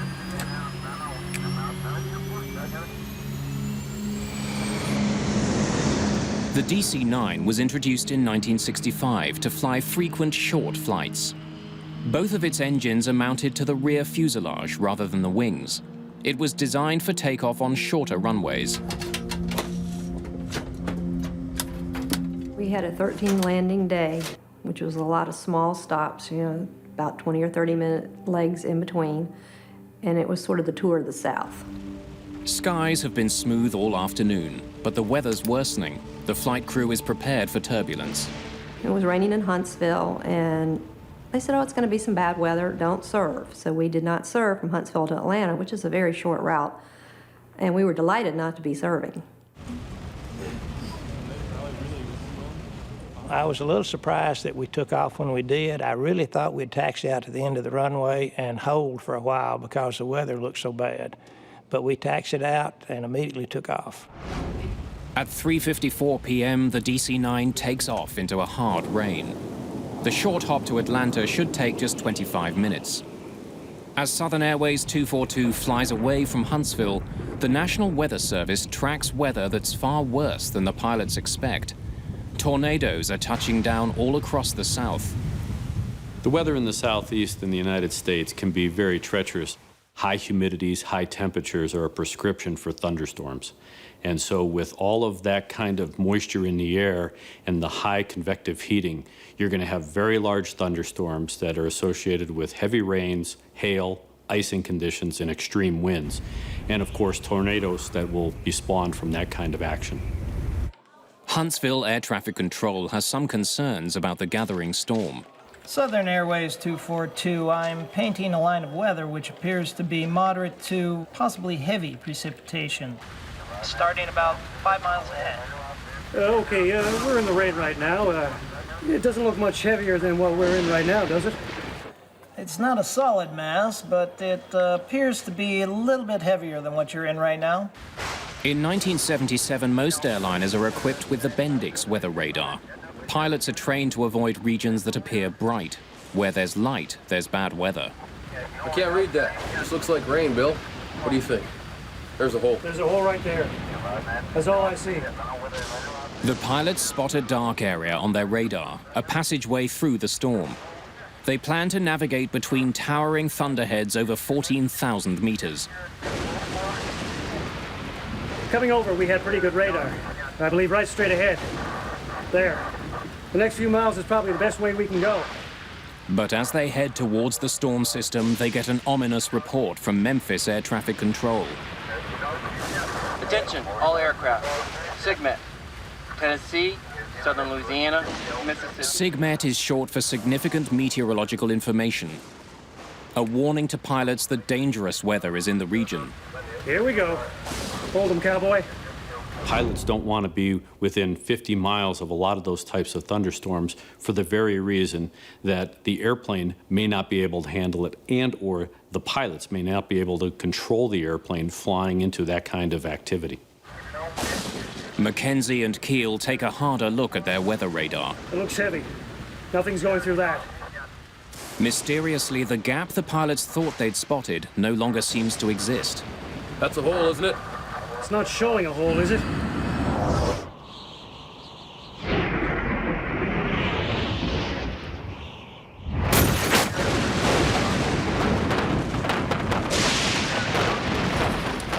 The storm suddenly gets much worse.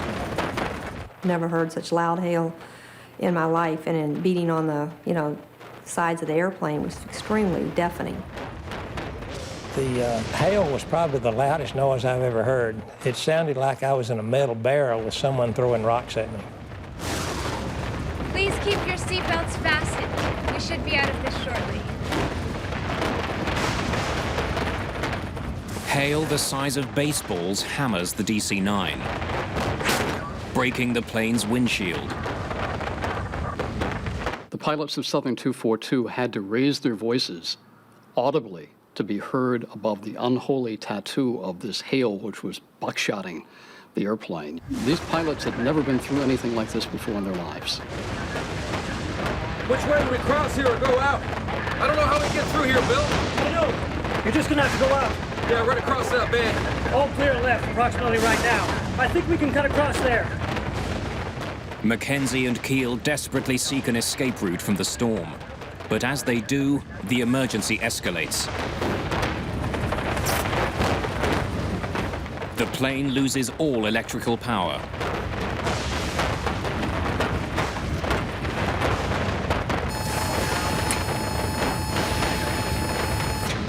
Without power, Keel must keep the aircraft level without an artificial horizon. Now the pilots are left to look back out the window and try and orient the airplane with the horizon. But surrounded by thick cloud, a horizon is difficult to find. It's almost impossible for Lyman Keel to get his bearings. Southern 242, what's your speed? Atlanta Air Traffic Control tries to make contact with Southern Airways.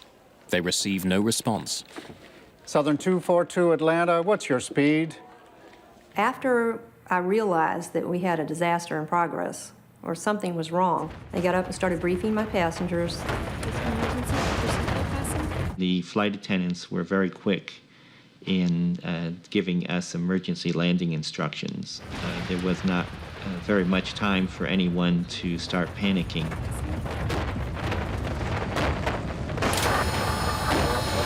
Got it back. Got it back, Bill. Got it back. Got it back. After 36 seconds in the dark, power returns. The instruments come alive and the radio begins working again. Air traffic control finally gets through to Mackenzie and Keel. Maintain 15,000, if you understand me. Maintain 15,000, Southern 242. Southern Airways Flight 242 has been instructed to fly at 4,600 meters. But the plane has fallen to almost 4,200 meters.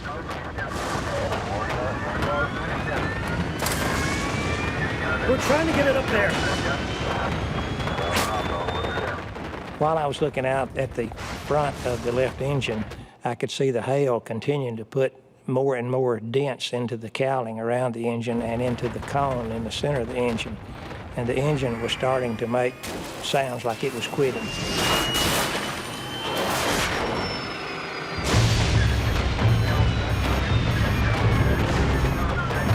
Okay, 242, we just got our windshield busted. We'll try to get it back up to 15. We're at 14.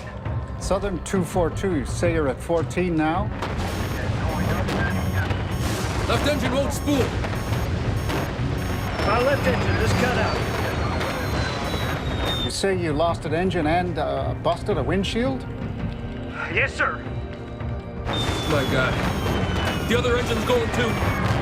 Got the other engine going too. Southern 242, say again. Stand by.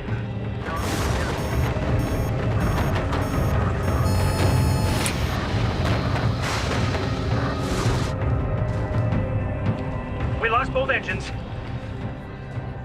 Both engines are now out. This DC-9 is a glider, and it's falling at 56 feet per second. They're at 14,000 feet. They don't have a lot of time. Get us a vector to a clear area, Atlanta. Lyman Keel adjusts his course to navigate his plane out of the storm. Captain Mackenzie must restart the engines, or they'll be forced to make an emergency landing.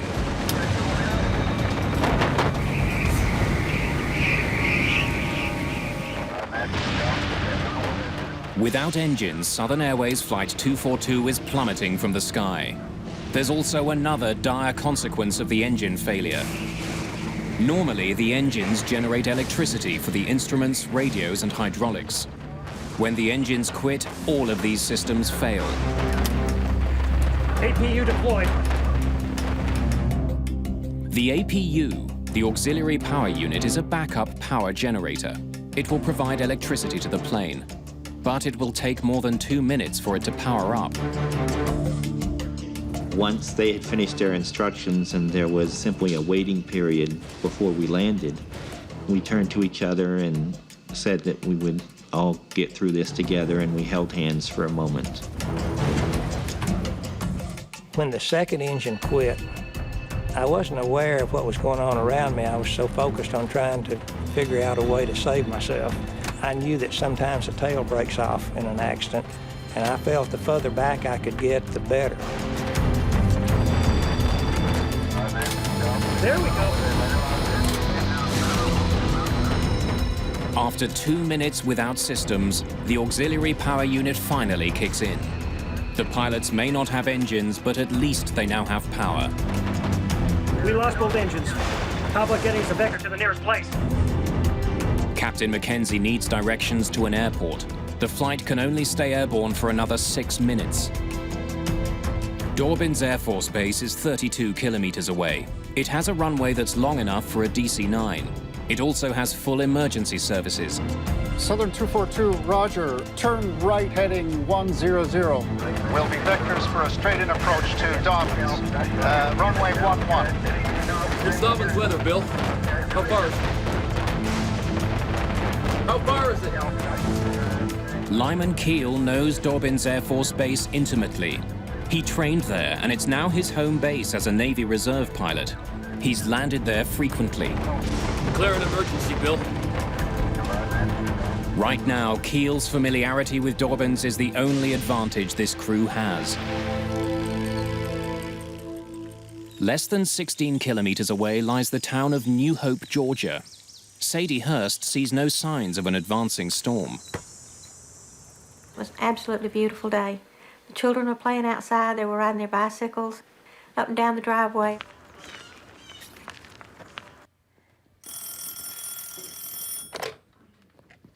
Hello? Hey, you. My husband worked in Atlanta, and he kept his radio on the Huntsville radio station. And he called me and he said, honey, we've got some bad weather coming in. He said, you need to get the kids in.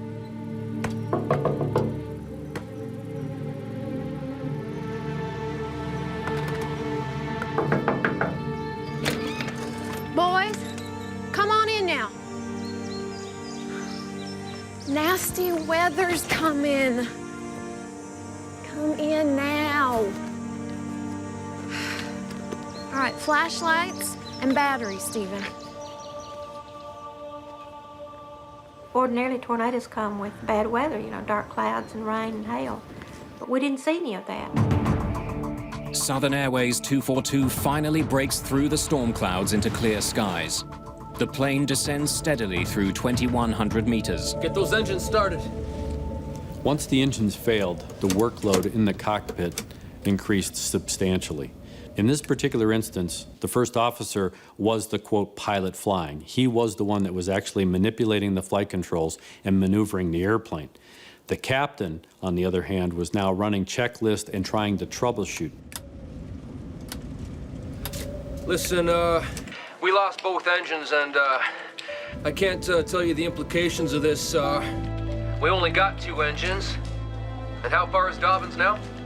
Southern 242, 19 miles. Do you have one engine running now? Negative. No engines. I didn't know what was wrong, but I could tell something was wrong. I went and opened the cockpit door simply to tell them we're ready for whatever. Just don't stall this thing out. No, I won't. Bill, what's going on? Not now, Kathy. Sit down. You could tell they were afraid. I understood that they were afraid just for the sound of their voice. So I understood that there was something very dangerous going on, but I had no idea what. Down to only 1,400 meters, the plane is still 27 kilometers from Dorbin's Air Force Base. Ask him if there's anything between here and Dobbins. What? Ask him if there's anything between here and Dobbins. Is there an airport between our position and Dobbins? Southern 242, no, sir. Closest airport is Dobbins. First Officer Lyman Keel doesn't think he can get the DC-9 as far as Dorbin's Air Force Base. He's lost too much altitude. I doubt we're gonna make it, but we're trying everything to get something started. Roger. Well, there is Cartersville. You're about 10 miles south of Cartersville, 15 miles west of Dobbins. Keel needs a closer airport. Cartersville seems like a good choice. We'll take a vector to that, yes. We'll have to go there. Can you give us a vector to Cartersville? All right, turn left heading 360. We'll be direct vector to Cartersville. Air traffic controllers in Atlanta see no other options. They direct Flight 242 to Cartersville Airport. As the pilots seek out an airport, the flight attendants still don't know what type of landing to prepare for. They wouldn't talk to me. When I looked in the door, the whole windshield was cracked. So what do we do? I think we've lost both the engines. I thought so. Kathy, have you briefed all your passengers? Mm-hmm.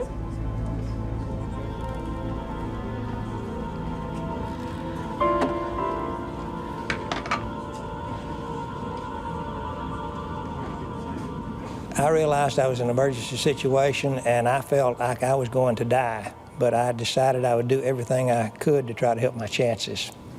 I had previously collected some blankets and pillows and had gotten my leather jacket off the overhead rack. And I arranged those to make a nest as much as I could for myself. With tornadoes in the forecast, the community of New Hope is braced for a different type of danger. After a couple hours of playing outside, my mother called us in to come in because there was bad weather coming our way. We came into the house, and Mother had told us about what was going on, and she said that we need to get downstairs to prepare for the bad weather that was coming. Southern Airways Flight 242 has lost too much altitude. The pilots come to the frightening conclusion that at the rate they're falling, they can't make it to Cartersville. They must prepare to land now. I'm picking out a clear field. Bill, you have to find me a highway. Let's get the next clear open field. No, Bill. See a highway over there. No cars. Right there. Is that straight? No. We'll have to take it.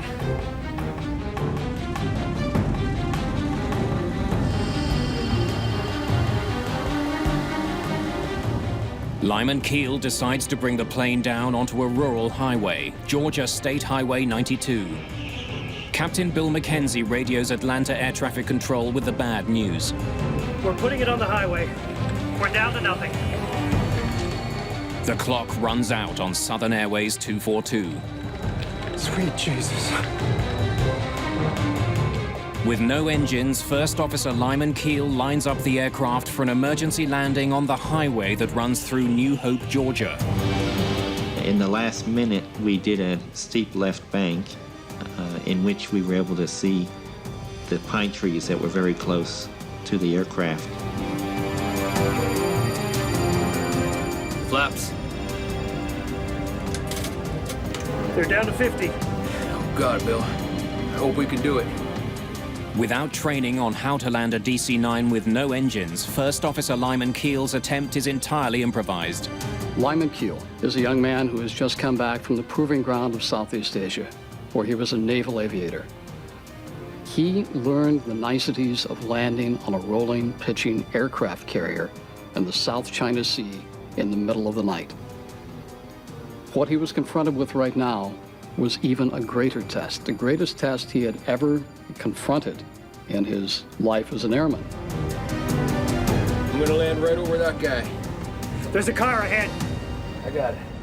I got it now. I got it.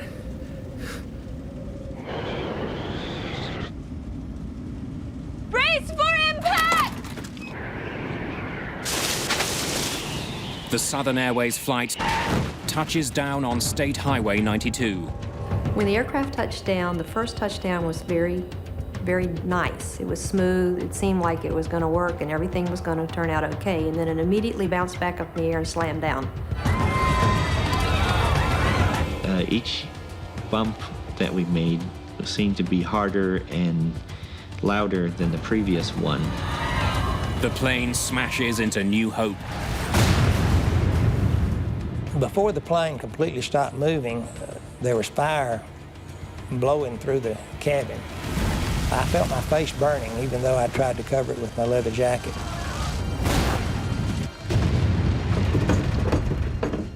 We heard this tremendous noise. Large sections of Southern Airways 242 litter the entire length of New Hope.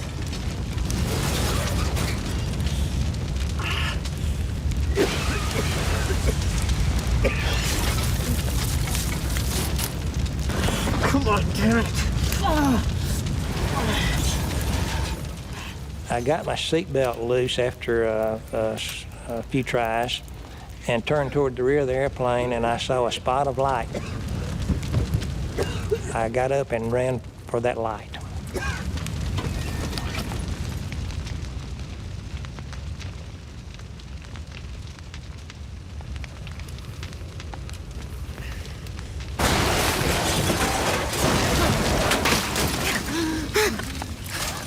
I could not believe I was alive.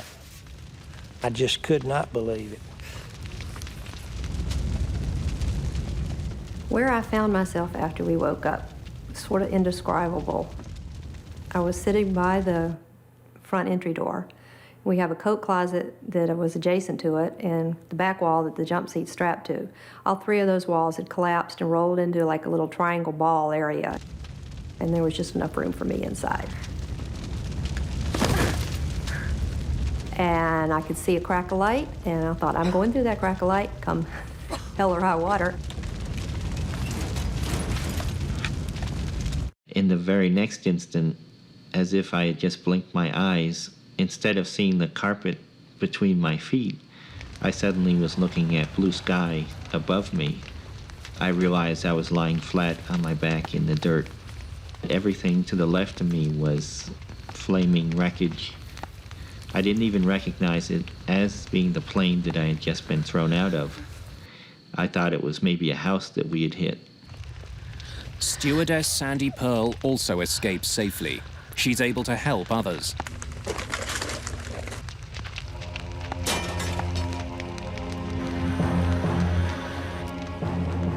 Survivors flee the flaming wreckage.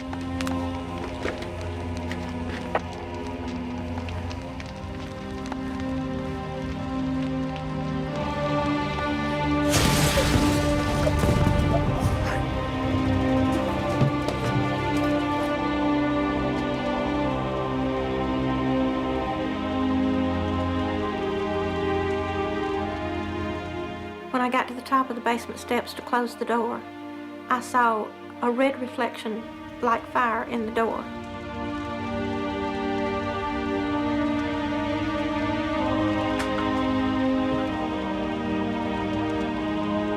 That's when I saw what was happening.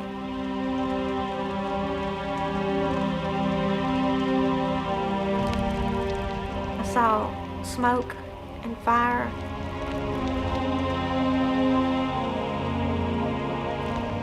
And the people that were coming toward me, they weren't screaming, they weren't yelling, they were quiet. Everything was on fire, and I could see people running toward a house.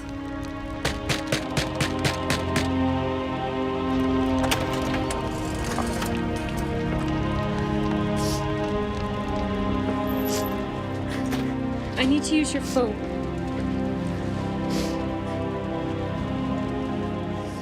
I wanted to call the local people or Southern or somebody and say, we've just landed somewhere and we need help. It just became a blur. They just kept coming.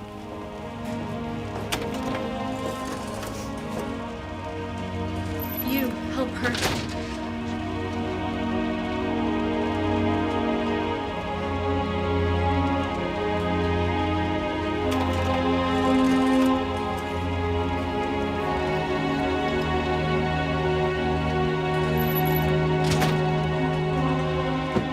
I got back to the kitchen and I was just circled by people. They knew they were in a house, and I guess they felt safe, and they needed somebody to help them. I was still frantic. I was still trying to move as quickly as possible and do as much as I could at the time.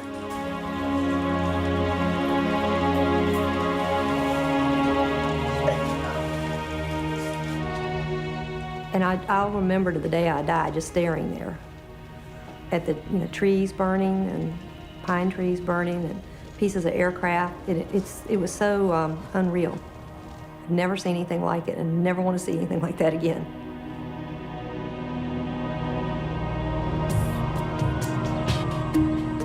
"72 people, including pilots Lyman Keel and Bill McKenzie, die in the crash of Southern Airways Flight 242. Investigators would soon uncover a tragic series of miscues and coincidences that caused the plane to crash. Southern Flight 242 crashed after the DC-9 jet lost power in both engines. The plane had just flown through a violent hailstorm on a flight from Huntsville, Alabama to Atlanta. I saw the plane as it came veering down, hit the treetops. We thought it was a tornado at first. Vehicles, people that was in this grocery store yard and vehicles, it actually hit them. A family of 7 is killed instantly when the plane hit their car. They were just leaving the store about the time that the flight tried to land on the highway. And then, of course, I think they hit the gas pumps and they exploded and everything around was on fire. And like I said, they were in the car and perished during the explosion and fire. Investigators from the National Transportation Safety Board arrived within hours of the accident.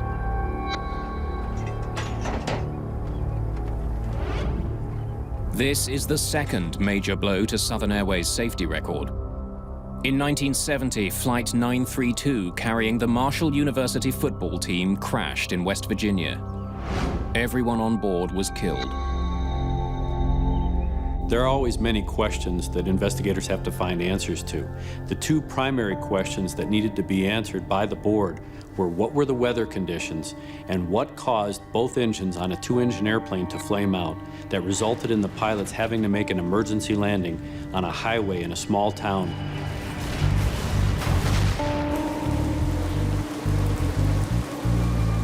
The storm that Flight 242 flew into was a monster. Why had a crew so familiar with weather in the South flown headfirst into it? That's a hole, isn't it? It's not showing a hole, is it? Investigators listened to the cockpit voice recorder for any clues about the decisions made by the crew as they were entering the thunderstorm. That's a hole, isn't it? It's not showing a hole, is it? They learned that the pilots relied heavily on their weather radar as they approached the storm. But it appears to have deceived them. All clear left, approximately right now. I think we can cut across there. One of the limitations of the radar that the crew of Flight 242 was using is signal attenuation. That is that the beam that is projected from the radar unit out to look at the weather and return is diffused, so that the picture that is depicted in the cockpit that the crew is looking at may not be accurate. Weather radar sends out radio waves. Those waves bounce off storm clouds ahead and return to the aircraft. But if precipitation is extremely intense, the radio waves can be deflected away. The radar unit might then interpret the lack of returning waves as a clear path ahead. Those inaccuracies are hard to decipher, and if the crew is depending solely or very intently on the radar to guide them through the precipitation, they may be making decisions that aren't based on accurate information. The storm that entangled Southern Airways 242 is one of the worst to hit the United States in 3 years. The crew didn't encounter a tornado, but it was battered by torrential rain and heavy hail. Which way do we cross here or go out? I don't know how we get through here, Bill. What Keel and Mackenzie read as a clear area ahead was in fact the heaviest part of the storm. They flew straight for it. The other engine's going too. Got the other engine going too. Southern 242, say again. Stand by. We lost both engines.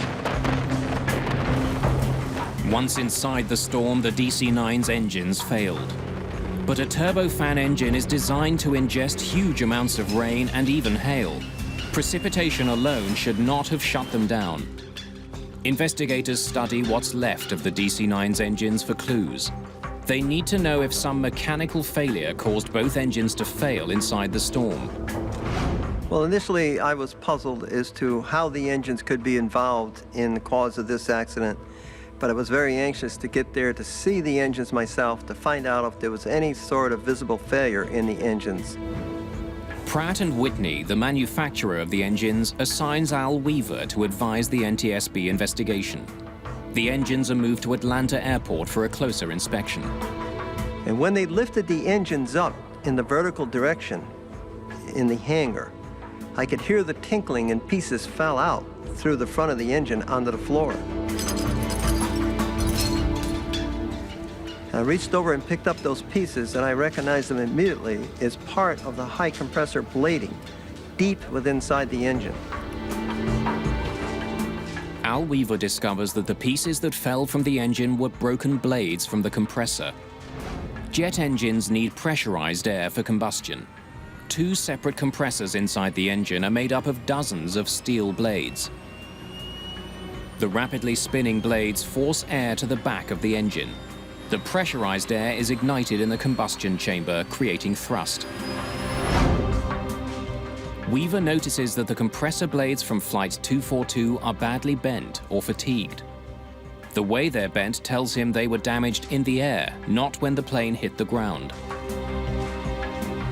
And we know that that fatiguing and the type of fatigue that we could observe with our eye is caused by the repetitive surging of the engine over and over. A surge occurs when the airflow through an engine gets interrupted. Pressure builds up between the compressors instead of behind them. Without the back pressure, air from the combustion chamber moves to the front of the engine. The engine briefly loses power. Next, investigators need to find out if the repetitive surging was caused by the engines inhaling massive amounts of rain. When an engine ingests rain, it has to convert it into a gas before it can pump it out as exhaust. That process uses energy and slows down the engines. Investigators conclude that with so much rain to convert, the engines couldn't maintain enough power to run the generators. That's what caused the first power outage. But it doesn't explain why the engines failed completely.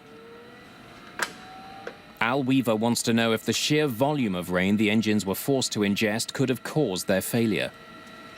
The same engine model that powered Southern Airways 242 is run with up to 14% water to air.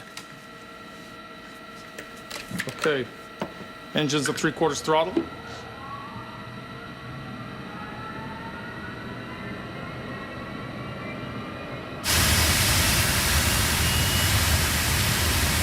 Let's begin.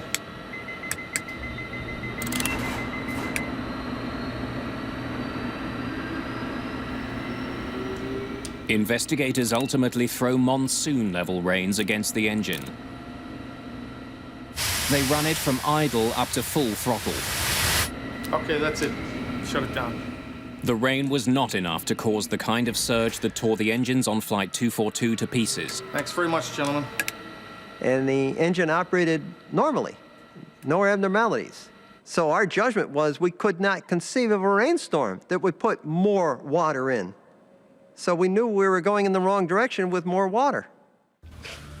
The water ingestion test points investigators to another suspect. That's a hole, isn't it? It's not showing a hole, is it? Hail.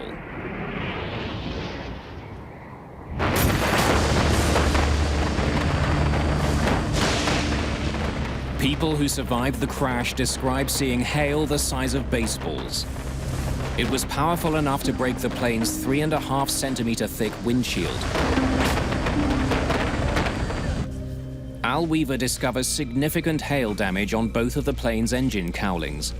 Starting at the front of the engine, we noted that the inlet cowl and the center body that streamlines the airflow going into the engine, which are parts of the aircraft structure and made out of aluminum, were all dented from both engines. And that led us to suspect that the existence of the hail might have been a significant contributor. Weaver knows that it would take a powerful force to damage the hard metal compressor blades. We knew from the examination mechanically of the engines that the hail itself did not cause any damage to the engine. It only dented the outside of the covering over the engine. Heavy precipitation and a damaged cowling could have interrupted the engine's airflow and caused a surge. But one surge shouldn't tear an engine apart. Weaver suspects that massive pieces of hail may have clogged a vital outlet in the plane's engines: the bleed valves. When pressure builds between the two compressors, bleed valves should open automatically to release that pressure and clear the surge. If the bleed valves were blocked, the engines would have continued to surge over and over again. Once the engine began to surge, the action that the pilot should have taken was to pull the throttles back to clear the surge. Al Weaver turns to the cockpit voice recorder and discovers that the circumstances may have caused the crew to do the exact opposite. Maintain 15,000, Southern 242. We're trying to get it up there. Weaver learns that the crew was asked to climb while in the heart of the storm. Maintain 15,000, if you understand me. Maintain 15,000, Southern 242. In order to climb, the captain had to increase thrust to his engines, which would have made matters worse. But if the surge was not cleared and allowed to continue, then the engine would simply break itself internally. We're trying to get it up there. Advancing the throttles would only worsen the situation. With its bleed cavities blocked by hail, pressure built up inside the engines, bending the compressor blades until they shattered. Left engine won't spool. Our left engine just cut out. And once the blades broke in the compressor, then the engine has no hope of ever working again. Investigators now understand how the pilots misread the storm and how their engines failed as a result of it. But they don't know why the pilots weren't warned that there was such a severe storm in their path.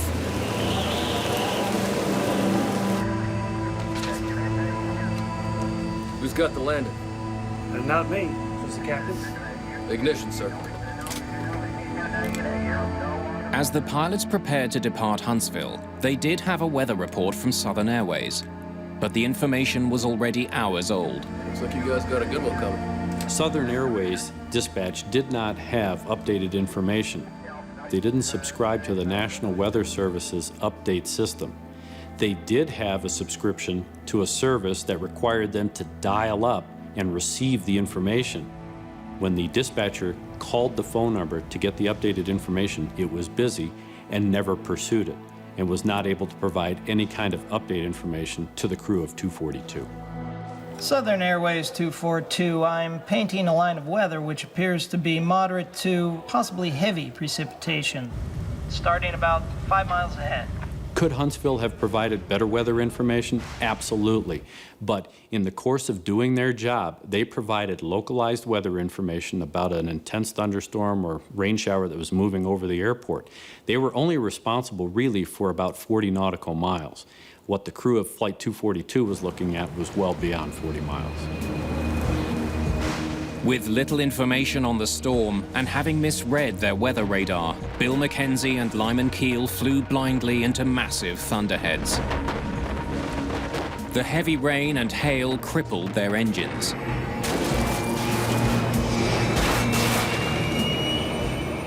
The crew decided that their only option was an emergency landing. We lost both engines. How about getting the vector to the nearest place? Southern 242, roger. Turn right heading 100. Will be vectors for a straight-in approach to Dobbins. Runway 11.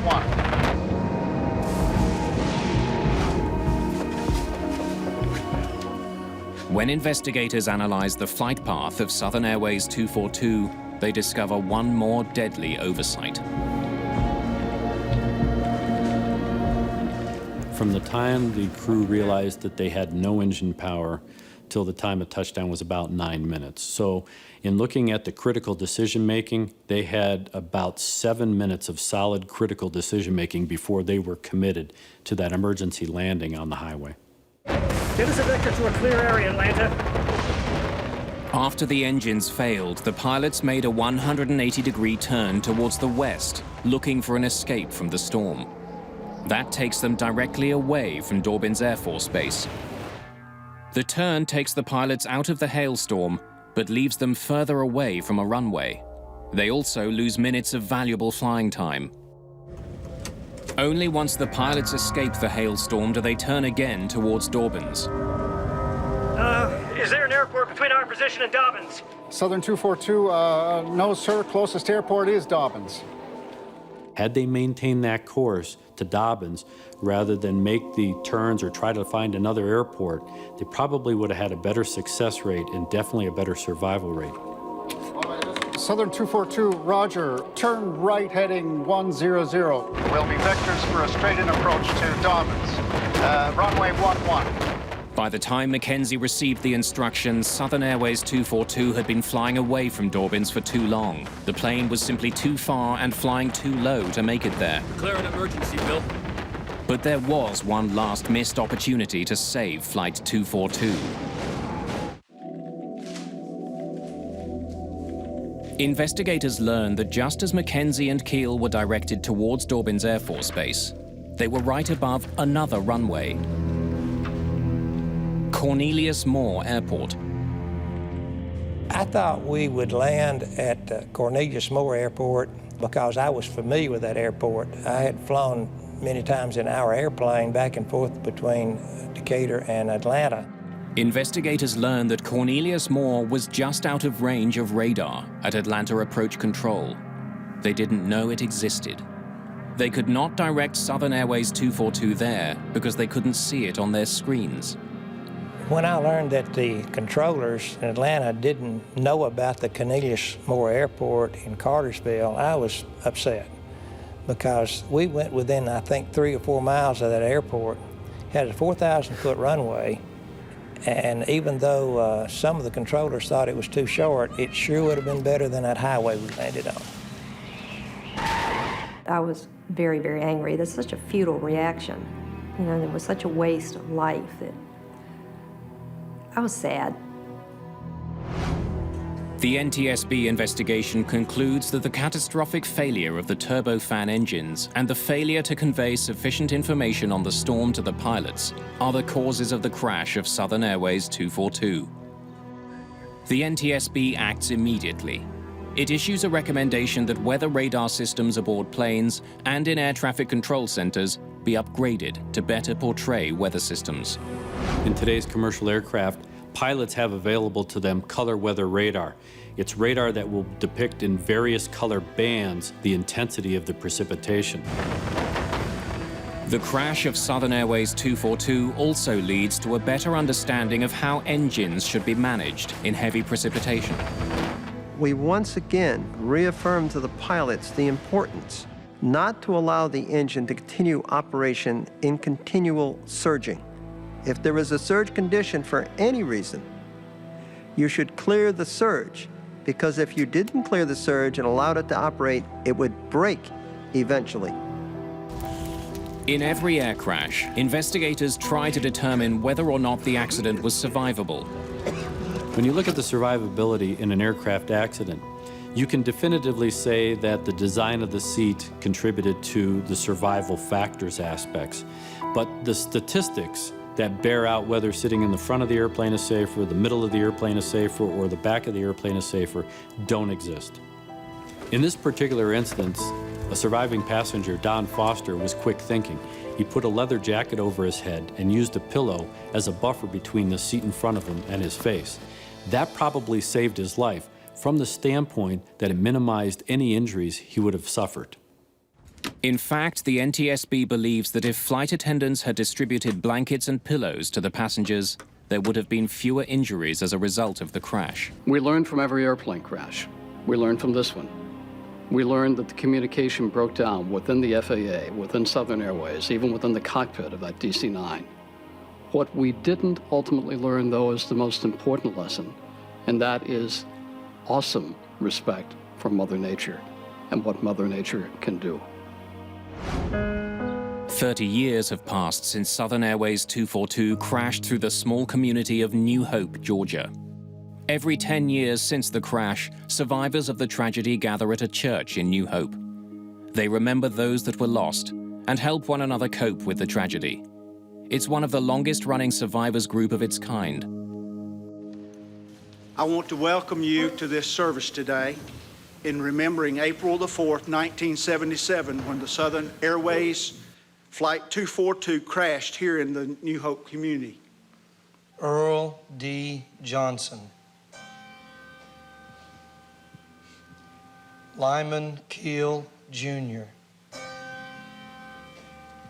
William Wade McKenzie. Earl C. Griffin, Jr. After the crash, I had a hard time understanding how I managed to survive. And after a couple of months, I quit worrying about it. I felt like I had a second shot at it. I felt like that family was more important, having fun was more important.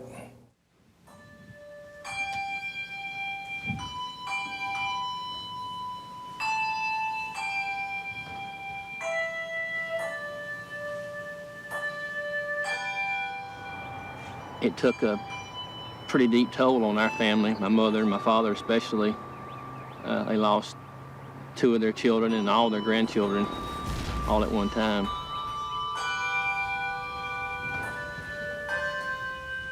And I can still, to this day, I can smell the odors, and I can hear the sounds, and I can see those people. So many things will bring back those smallest memories. And every time it's triggered, the emotions come back. You don't want them to, you don't ask for them, but you can't stop them. I believe it's important for the survivors to get together so that they can share their experiences, know that there are other people that went through the same feelings that they did. I mean, I've had a great life because of this, in a way. That makes no sense, but it's changed me for the better. I think I've done better, had a better life because of how I grew from that.